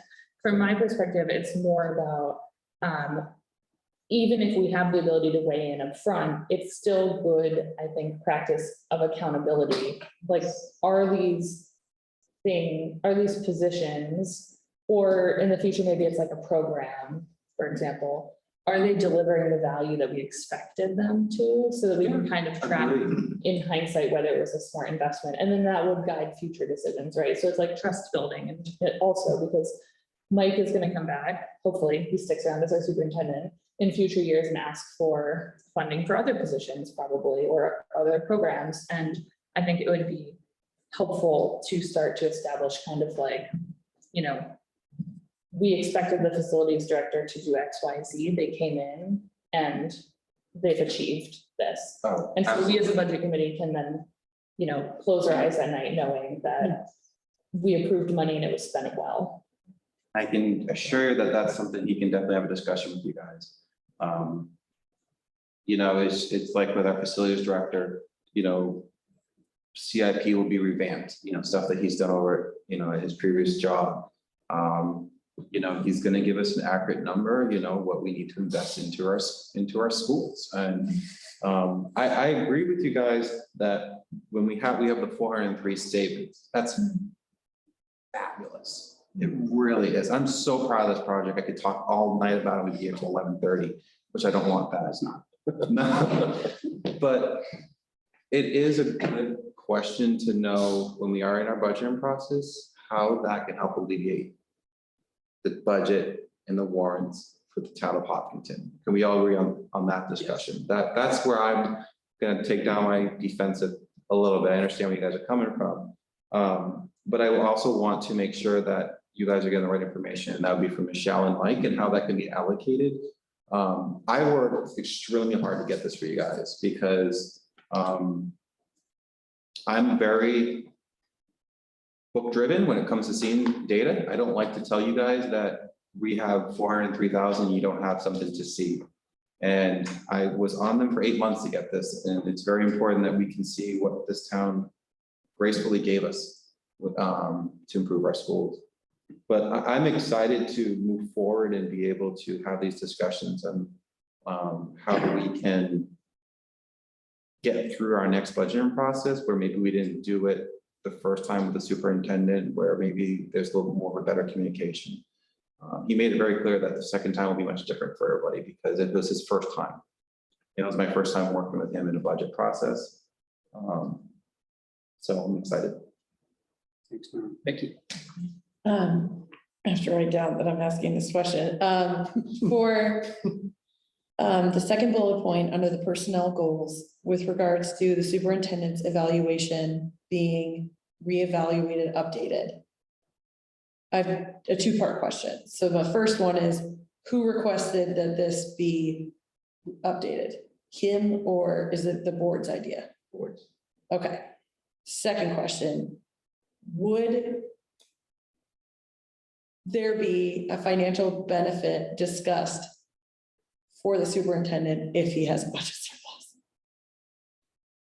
I don't understand your question. Do you mean? Like, is he going to get maybe 5% of whatever surplus is at the end of the year? And I know that it hasn't happened yet, but I think that would be a question in February of 2023 that I'm going to have is he going to see a financial benefit if there is a surplus at the end of the year? I'm not sure how to answer that. Well, you don't know yet. I'm just saying, Yeah. I'm gonna wanna know. I don't- Pay for himself. Yeah, Like, if he is able to save money, kind of, it's a bonus, like, kind of like you said, what is, I mean, I wish I could read it back to you, but it's too far. But what is our policy on a surplus? What do we expect to happen to it? And I wanna know, can he expect anything personally beneficial to himself were he to recognize a surplus for the district? I would never, ever imagine there being like a commission type based bonus based Okay. on a town payer's money ever.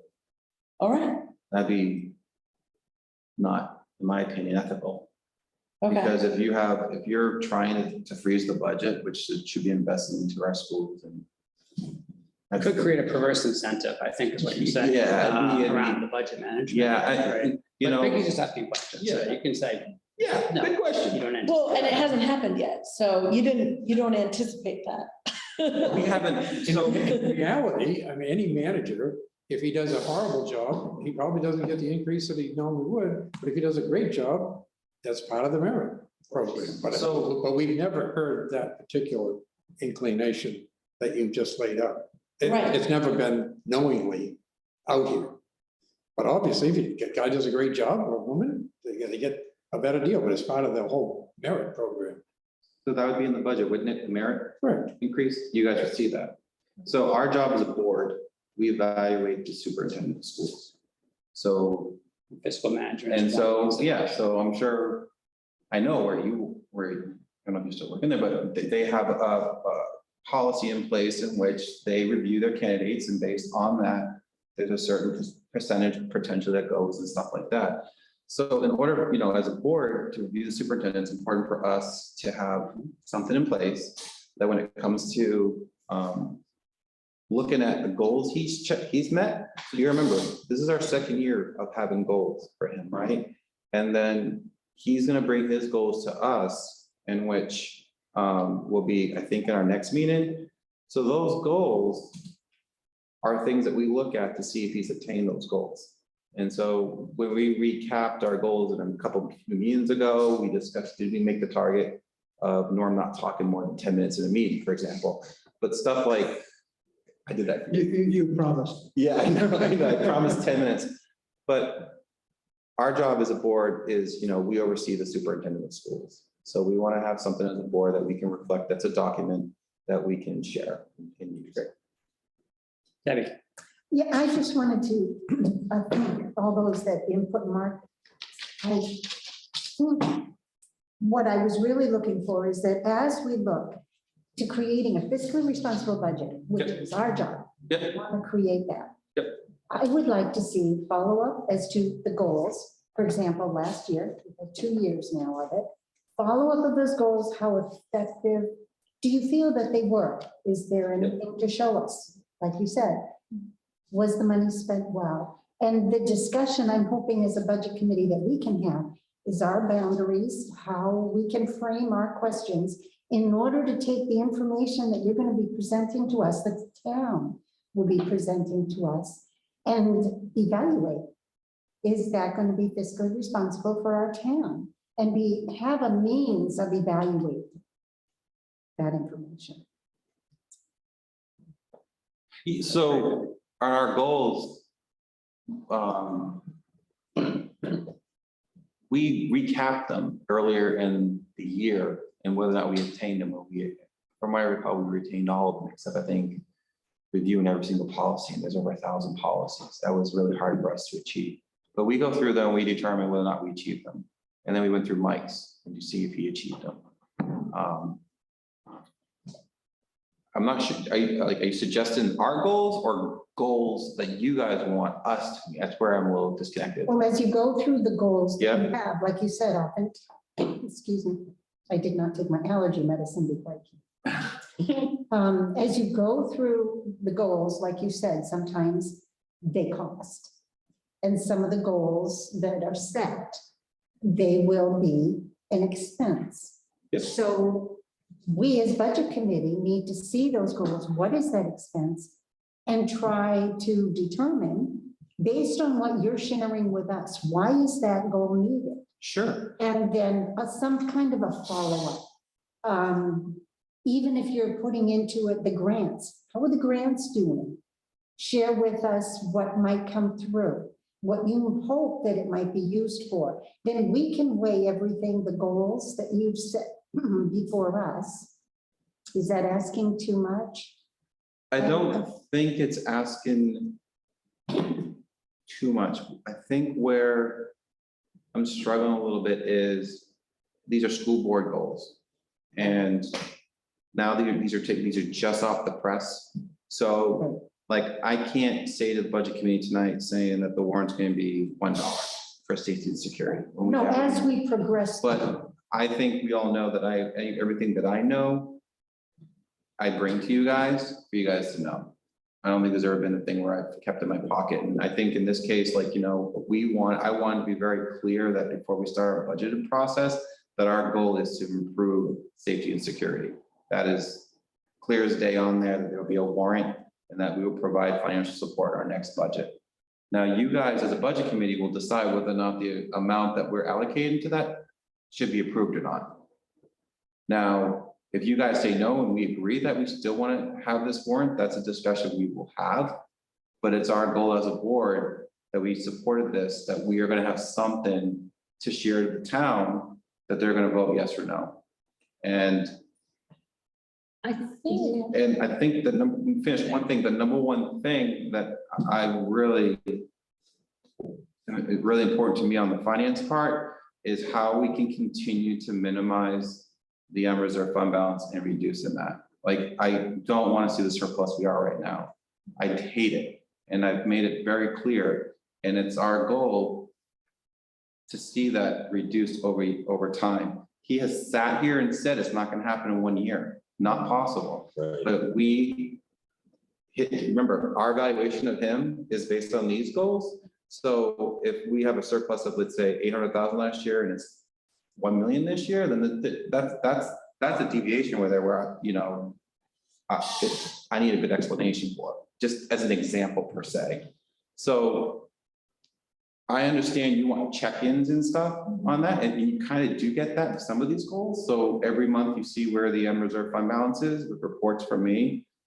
The safety and security, you're gonna be presented with a plan. You're gonna be presented with a dollar amount. You're gonna see the tax rate on that. You're gonna understand exactly where that's going towards, where it is being appraised of this goal. So if there's a warrant or something for sustainability, you're gonna know what that is. If there's a financial cost to that, of course, you're gonna know what it is. So I think I am doing that. But again, this is my second year with these. I don't think our goals last year had a financial impact other than us minimizing the Hopkinton School District's fund balance. sorry, again, not to be a dead horse, but at least for me, I don't think my feedback on like goals or metrics is not on the school board goals. It's like, actually, I would encourage all the budget committee members to open and read the strategic plan. Yep. Because those do encompass like specific goals of the school district. And what I would like to see more is things like, just as an example, and again, you don't have to report on this, but like, we all know that there are learning I forget what they're calling it, but like learning gaps due to the pandemic. Yep. And learning loss, thank you. And like one thing that would be important for me to understand is like, how is our curriculum director that we have invested money in focused on making sure that our students are either, you know, getting help to address learning loss, or like, what are we doing proactively around that? So like things that we can understand, and on the safety side, like what are our, and student wellness, like how are we improving like metric wise as a school district because of some of these investments? And that way, like, as in my view, like it's not our job as the budget committee to determine what the appropriate actions are for the school district to take, but it is our view to kind of validate that the money is being spent effectively, meaning, you know. So you're saying the budget committee now needs to look at data of our students in order to affirm a budget? I'm not Is that- saying that, Norm, like, I don't want a whole breakdown 40-page report. I'm just saying. No, I'm just they're trying like, to, as we spend money, Yeah. they're anecdotal yeah, things. So if I were the superintendent, I would be like, the grants is an example, like Yeah. there are things, hey, these are the key initiatives that we're focused on, and here is a metric of how we are delivering. and I think that has a little bit to do with the communication part in the school too, is that we're Right. able to deliver that information Right. more clearer. And I appreciate you bringing up the strategic plan, because I would say every single one of these is part of the strategic plan. So when we went through this exercise, this was pretty much cut and paste from there. That's a 5-year goal that you guys have seen in your packet. That's 40 pages. Thank you, Jonathan, for helping us with that. That has been vetted through the community, through a group of people, and that was a part of that process, that's been approved from the board. So that ongoing document is something that if Mike leaves tomorrow, we still have a 4-year left in that plan that we are using in order to invest into our schools. It's a really great document. And that strategic plan is something for us to say to John Smith over there, that the reason why we have $100,000 increase in this field or whatnot is because the strategic plan says we need to invest into this. Right. It's basically, or improve in this, not necessarily invest. It doesn't always need to be an increase in our budget on the strategic plan. It doesn't, that's not what that was written for. It was a set of goals for us to improve our school districts. I don't want people to think just because we're checking off a box, there's automatically an increase. I don't feel that. So it's more or less to show people that we are following through with what's been approved. So as we go forward, I think it's going to be important for this committee, if we're making asks of Norm to take back to the school board or to Mike, I'm going to push for them to be as specific and clear as possible, because I just think we cannot. And then we can talk about whether that's actually something that the whole committee supports that request. So that's something I'm going to try to do. I've heard 3 things so far, maybe more. So I'm just going to tell you what I feel like I've heard, because we've covered a lot of ground, but I want to be clear with you. I would So, appreciate that a lot, because So, I want to give you yeah. guys everything you want. yeah, and you're very open Yeah. sometimes, which is mostly good. Too Sometimes much. your detriment. You're gonna get one paperwork next time from me. So one thing I've heard is to ask Mike to talk about, his take on essentially the return on investment of the new positions, right? The 2 new positions that were funded through the school, through the approved budget. That would be great. That gets at sort of the accountability. That helps the budget committee as we contemplate next year's budget. That's going to include the continuation of those. Yeah. The second I've heard is somewhere in there, especially next month it becomes, is what is his overall investment priorities for the school district? And you're starting to share those here, which is great. And it'd be great to hear from the superintendent. And then a third would be, I think, what is the superintendent's sort of philosophy on managing surpluses? I'm not sure I have the wording quite right, but that could initiate the kind of conversation that a lot of people are bringing up here. So if you could bring those 3 things back, and then you and or Mike I would love to. speak to those, I think that'd be great. And I want to add one more and then see if the committee feels like there's anything important that was missed. So on the safety and security plan, I'll just observe that if that plan gets delivered on January 15th, that's pretty late. I mean, in the season, in the budget season, and it's going to create I think it could create a very difficult situation for this committee to be able to feel like we're doing we're fulfilling our responsibility to the town in endorsing or not endorsing a proposed warrant. And particularly if it's something that's developed with a fair bit of confidentiality, whether or not people agree with that or not, but the school, if we just it gets dumped on us on January 16th, I think that just could be setting up for a difficult discussion. And so I just want to flag that for the school board, and I'm not sure you can do anything about it, but I want to flag it because we'll be very far down the road in the budgeting process at that point. It's a fantastic point that was actually brought up in the meeting, because we have to do, let's say we decide to do a bond for it. I'm not saying we are. Just if we decide to do something like that, we have to post it by a certain time for public hearing and all that stuff. Same thing for the warrants. So that was discussed in our previous meeting, that window, but we'll make sure that, especially next week, we have our meeting, if that's the right committee they're doing it in. I'll have a discussion about making sure that we have an appropriate window so you guys can deliberate and see it. But that's a great point. I would put the other one in there, the jurisdiction for the bond for the 403. I want to respect Mr.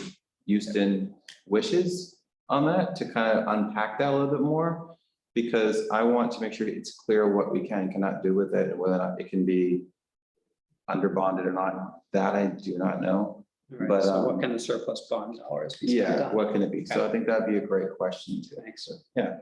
Anything that was missed important? Well, I have two things I'm thinking about. One of them is a question, which is the Safety and Security Committee meetings, are those going to be public meetings? They are public meetings. Okay, so they're not an executive session, so we're not talking about confidential information. We would go discussed in non-public those. and kick public out. I'm sorry, so you are going to be, so they're going to be public meetings, but If we need to discuss something that can't be discussed in front of the public, we'll go non-public. so I will just say that There's been no, following up on what Mark is saying about that. If the anticipation is that there's going to be a separate warrant article on this, I, as a budget committee member, am going to want to know what the goals are for that, how the proposal is to achieve those goals and the basis. So if it's based on data, if we're talking about spending money on these things, I'm certainly just saying, for me, I'm going to want to know about that. That's just a general comment on that, but I'm certainly going to want to understand the money that's being asked for in that, for me to support that. The other point that I just wanted to make is sort of a larger philosophical point as I was listening to Chris was thinking about it. It's sort of this slippery slope thing, because when you spend money on something, you spend money for a particular purpose. And I think we're always, ever since I've been on this committee, we're always sort of dealing with this issue of, we don't want to micromanage a budget. We don't want to start to say that,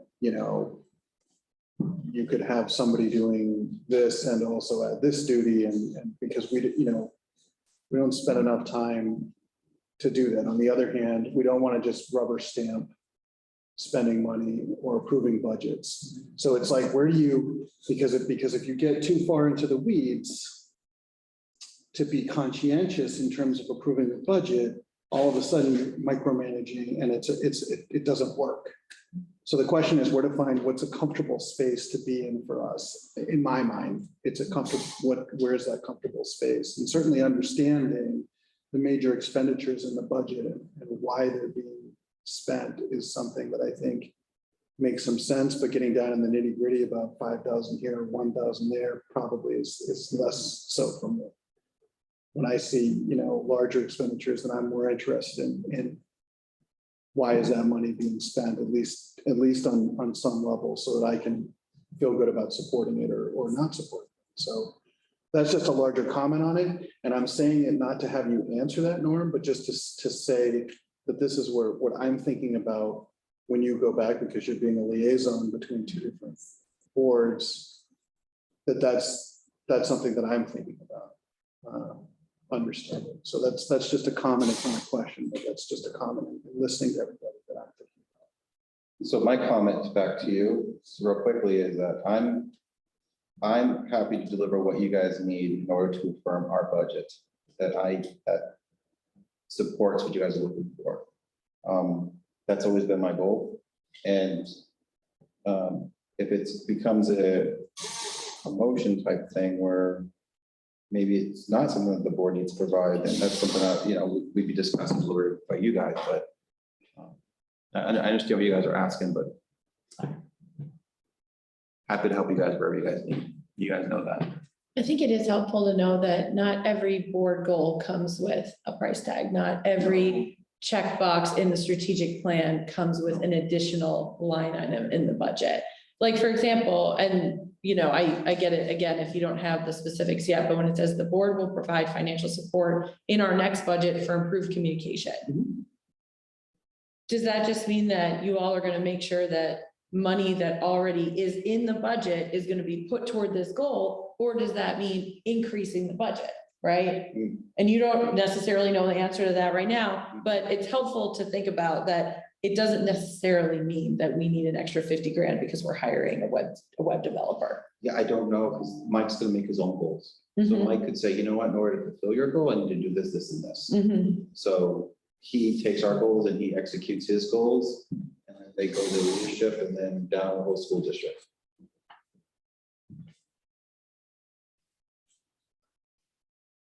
I've been silent through this discussion. I thought you were asleep.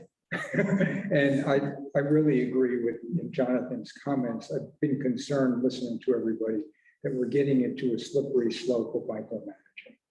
And we've done that years and years, whether this teacher is needed or class size, let's stay up at the 10,000 foot level. Major dollar issues, yes, but not the micromanaging concept. I see a lot of nods. So I'm glad people are same place.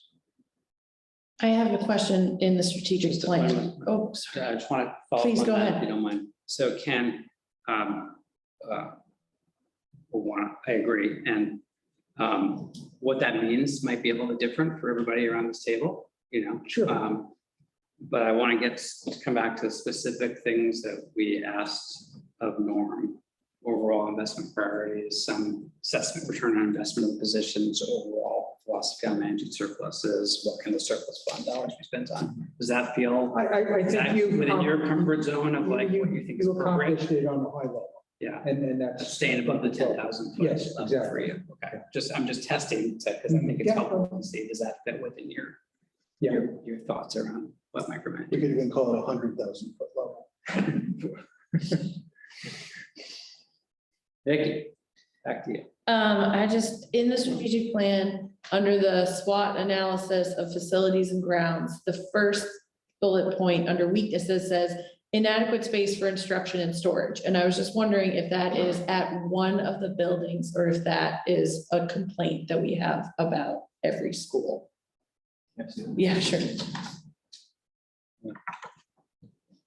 Space for instruction and storage. And the reason that it So the- flagged in my head is because the enrollment numbers that you sent out seem pretty steady. they're steady to start the year of the school, but they are not locked in yet Right. for finals until I think middle of October, Mhm. which would then we would report those, I believe, to the state, and that's how we get our revenue for cost per pupil and stuff.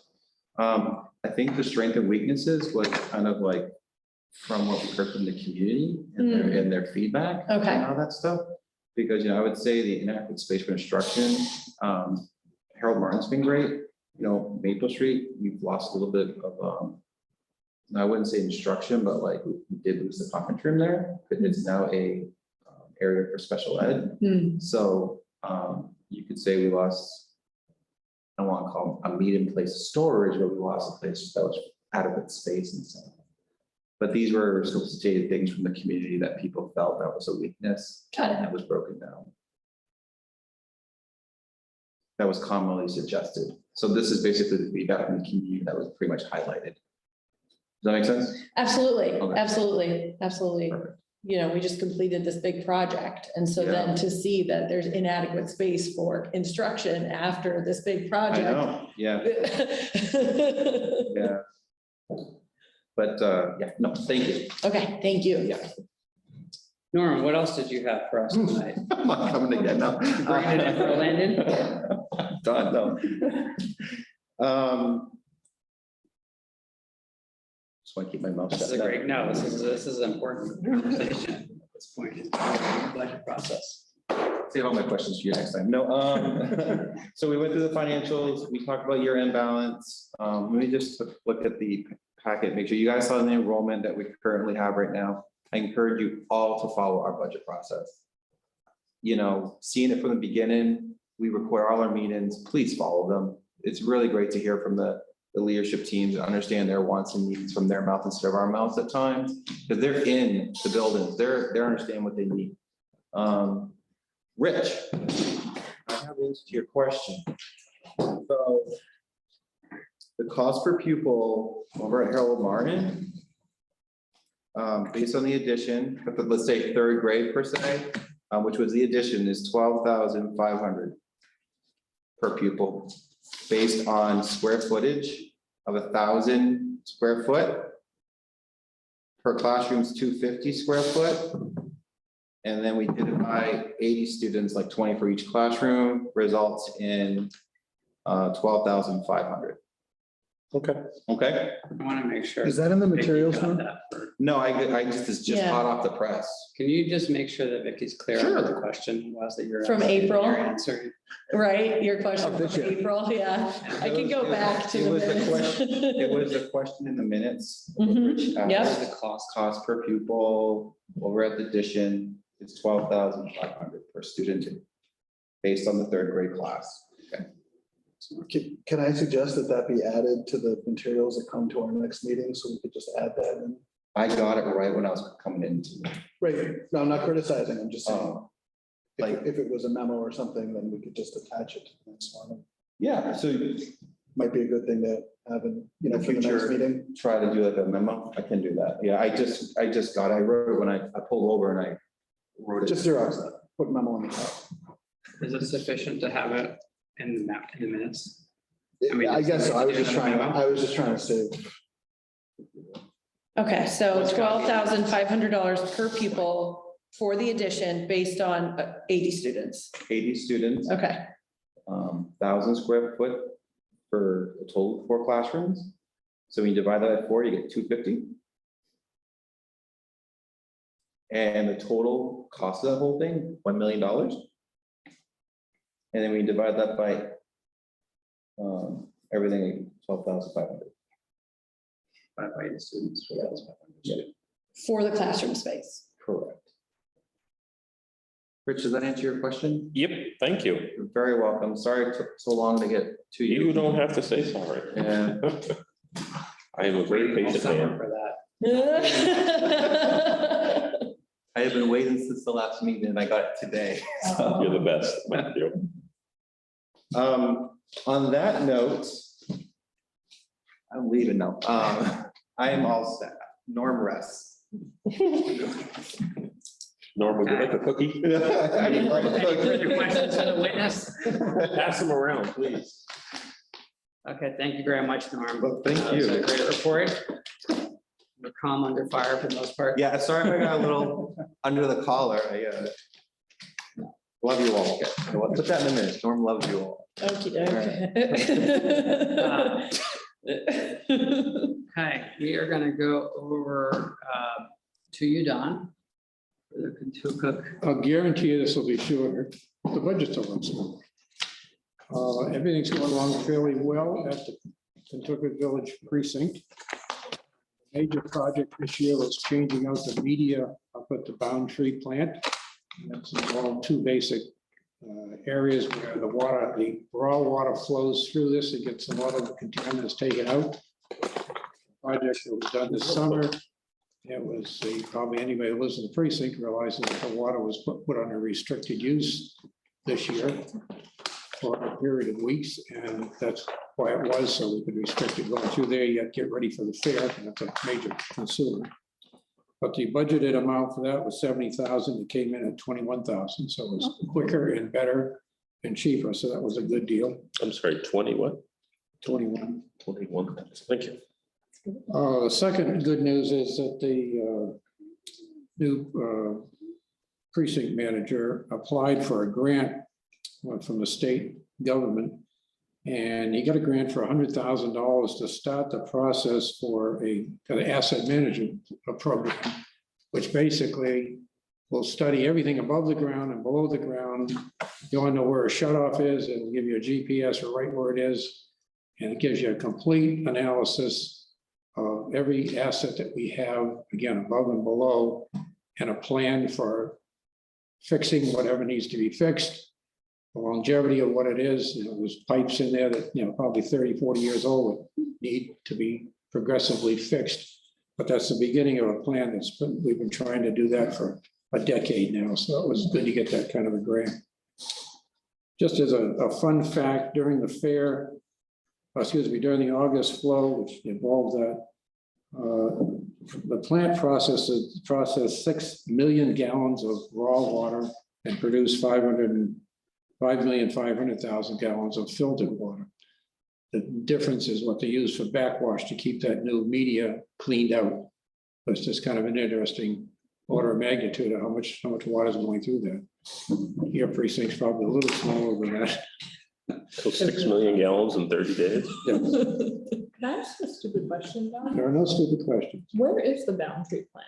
At the end of Boundary, Like all the way at the end? almost to the end, yes. Oh, But it's a nice road.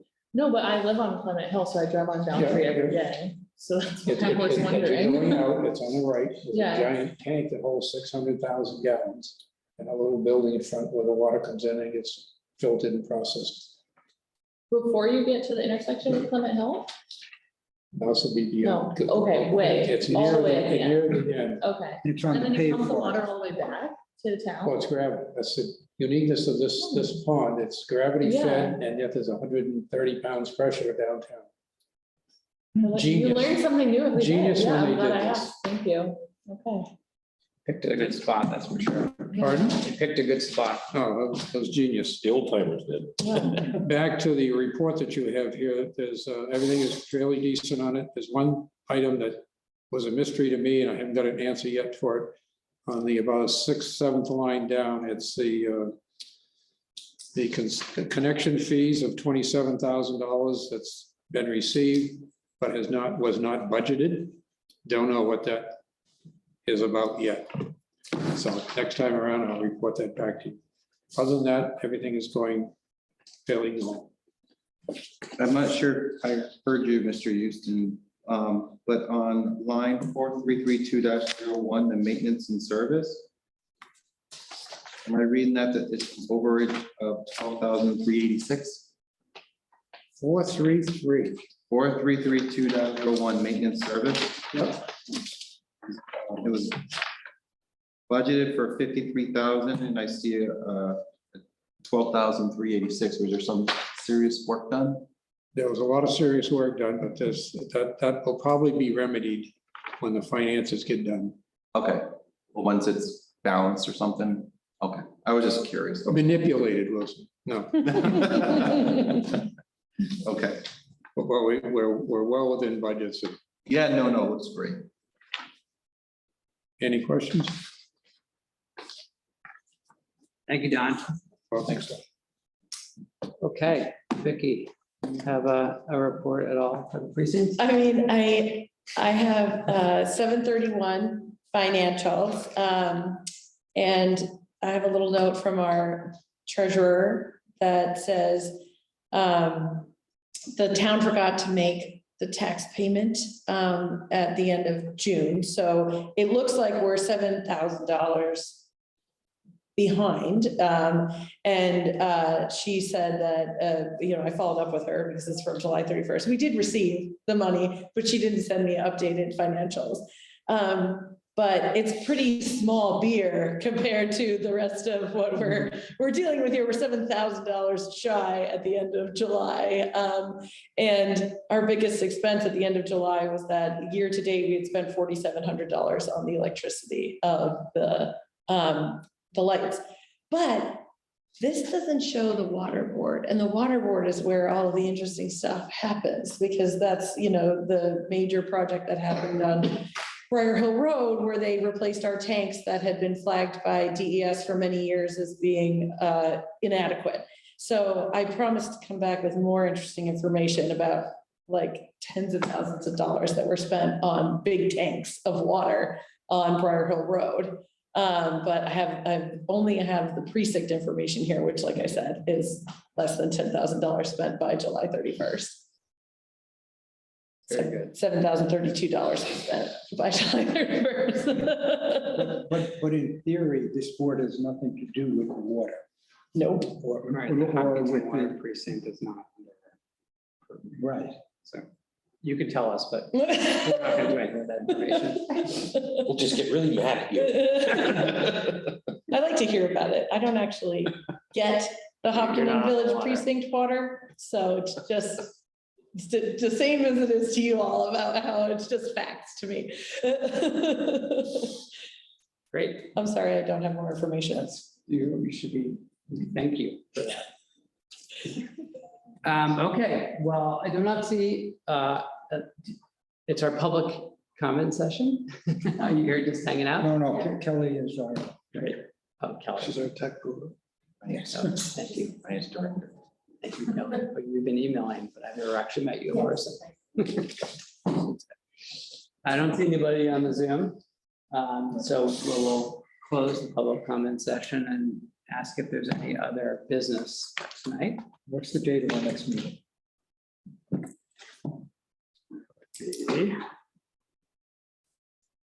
October 12th.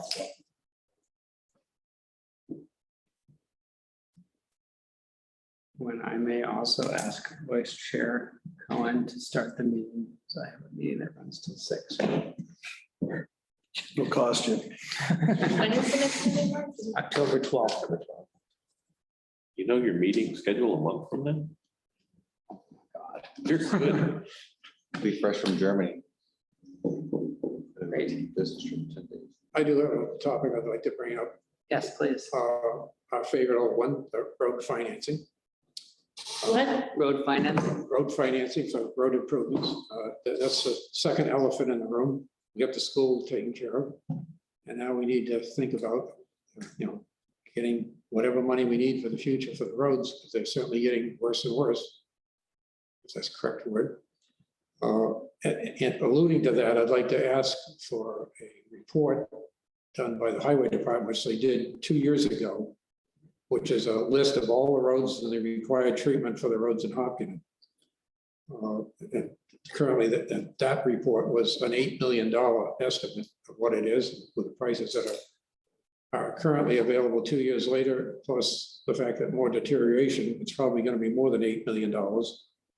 But I'd like to ask that, for formal ask, if we want to make that as a motion, to ask through the select board to get Dan to just update that report that he did. But I think that certainly the CIP committee is going to be wanting to look at that too. And again, that falls back to, people always see us, I think, as wanting to cut money out of budgets. We have an equal obligation to recommend putting money in if we see it. I've always had that feeling about the roads. Yeah, I think that's very appropriate request. I'll certainly pass it on. I'd like to get that, if possible, by the next meeting, October 12th, because we don't want to be dealing with that issue as an impact item late in the budget. I'm sorry, Don, can you say it again? What would I call the title of this report? This would be the required treatment for roads in Hopkinton. Okay. The prior report was dated November 2019. Was that a motion you made? If it needs to be a motion, I'd make a motion. I think I'd ask Ken as the select board? I actually If you do would like that have, as a- Pardon? I have the old one. Would you like that as a formal motion voted on by the committee, or are you comfortable just essentially taking The that? formal motion won't hurt. Okay. So I'll Don's second. making a motion, there's a second. Is there any discussion, questions for Don, or clarifications about that? Does that include culvert or is that Yes, separate? it's roads, Culvert is bridges, included in that? culverts, the whole McGill. So it was then over $2 million just in culverts and Right. bridges. Or, Is it appropriate that he can get it for the next meeting? I know everyone's really busy and I know turnaround and some stuff can be difficult. I just wanted to have your feeling of the window. Oh, it's a month out, Okay, so. If he can't do it, I mean. Yeah, I'll Slide it on. You know he's busy. request. okay. Yeah, the formal motion is just make the request, right? Okay. Any other questions or comments or clarifications on this? Okay, all in favor, say aye. Aye. Aye. Opposed? Abstained? Okay. Request has been approved. Thank you, Don. Thank you. That will be helpful. Any other business tonight? is that one last thing? But- Oh, you can go first. So this is just a logistical question. Are we still able to attend via Zoom as participants as long as you have a quorum? Like, Yes, that's when my I deliver my understanding. baby, can I participate via Zoom? Is what I'm specifically I really asking. want to. Okay, Yeah, we had run into an issue with the select board that we have to have a quorum physically present. right, And then we can have other members Right. zoom in. right. There's one time we had two of us here physically and three were trying to Zoom and we couldn't have the meeting. Right, so my request is if anybody for any meeting needs to can't attend but would like to participate remotely or can't attend, please let me know in advance and just, we have a big committee, so fortunately we haven't had an issue with a quorum in person, but if we did, it'd be great to know in advance. We just have to vote you in to participate, Okay. but we have to do. Right. Thank you for that. Norm? Yeah, And just, good luck to you. just. Yeah, when you do, November 5th. So it would be the November meeting that I'm concerned about making. Yeah. do you know he or she? I don't know. Yeah, That's the way to go. public record, I don't know. Make sure you vote. That's the way. Yeah, yeah, actually, that's a good point. I realized the other day. Might wanna get an absentee ballot. Yes. We haven't met in a while and I just wanted to extend a little bit of moment of gratitude for Janet. She was with the budget committee for That's surprising. many, Hang on a second. Sorry, I'm gonna cut you guys off. Start again, Norm because I didn't hear. wants to get a little tribute to Janet. yeah, I just wanted to just take a moment just to reflect on Janet, presenting, working with her for many years and on this budget committee, she really brought out the best in me and in this community and just wanted to reflect on her passing real quickly and know that she's always gonna be in my thoughts. So I just wanted to take a moment for her. I served with her for many years and before I ever knew her, she was on the select board too. Major point of pride for the town. So, She asked me to be on this committee. I'm here because of her. I would say I pretty much learned the ropes of the budget committee from Janet my first couple of years. Awesome. Yes, she gave a lot to our community. Thank you, Norma, for. Thank you. bringing Absolutely. her It forward. and was giving us a very chance. noticeable yesterday too, voting, because she was almost always in the chair as a poll worker too. I can hear her voice still. It's that clear. So thank you, guys. I appreciate that. Yes, thank Thank you. you. Will you ask Neil if he's going to repost the minute taker? Oh, for this? yes, I'm gonna give an update Okay. on that right now. If it hasn't already it didn't already happen before I got here. Thank you, Vicky, Yeah. for a Yeah, second meeting in a absolutely. row for. She ought to at least get, taking- did you get a cookie? What? She's owed at least a cookie. She Yeah. can't Oh, stop do we- writing. We have to actually sign these ones that we just approved Uh, from We April, don't sign right? them. Do we not sign them? No, as long as, did you Okay, approve them? we did. Yeah, we did. Yeah, so we don't have to Okay. sign anything, but Oh. thank you very much. And Neil, Neil told me that he has, they did repost and they have a couple of candidates and they are in the in the process of vetting the candidate. So he was optimistic that we would have a minute taker meeting. And I wouldn't say I've been hounding him, but I have periodically checked in with him. I am a minute taker at the Hopkinton Village Precinct, but it's not the same level of discussion. Well, thank you very much. So I will, I'm hopeful we'll have a minute taker, a paid minute taker, by our next meeting. Anything else for tonight? Can I have a motion to adjourn? So moved. Second. Favor? Aye. Opposed? Great, thank you, everybody. Thank you again. Vicki. Thank you, thank you. Mark, I'd like to Appreciate say that I'm Yeah. following in your footsteps.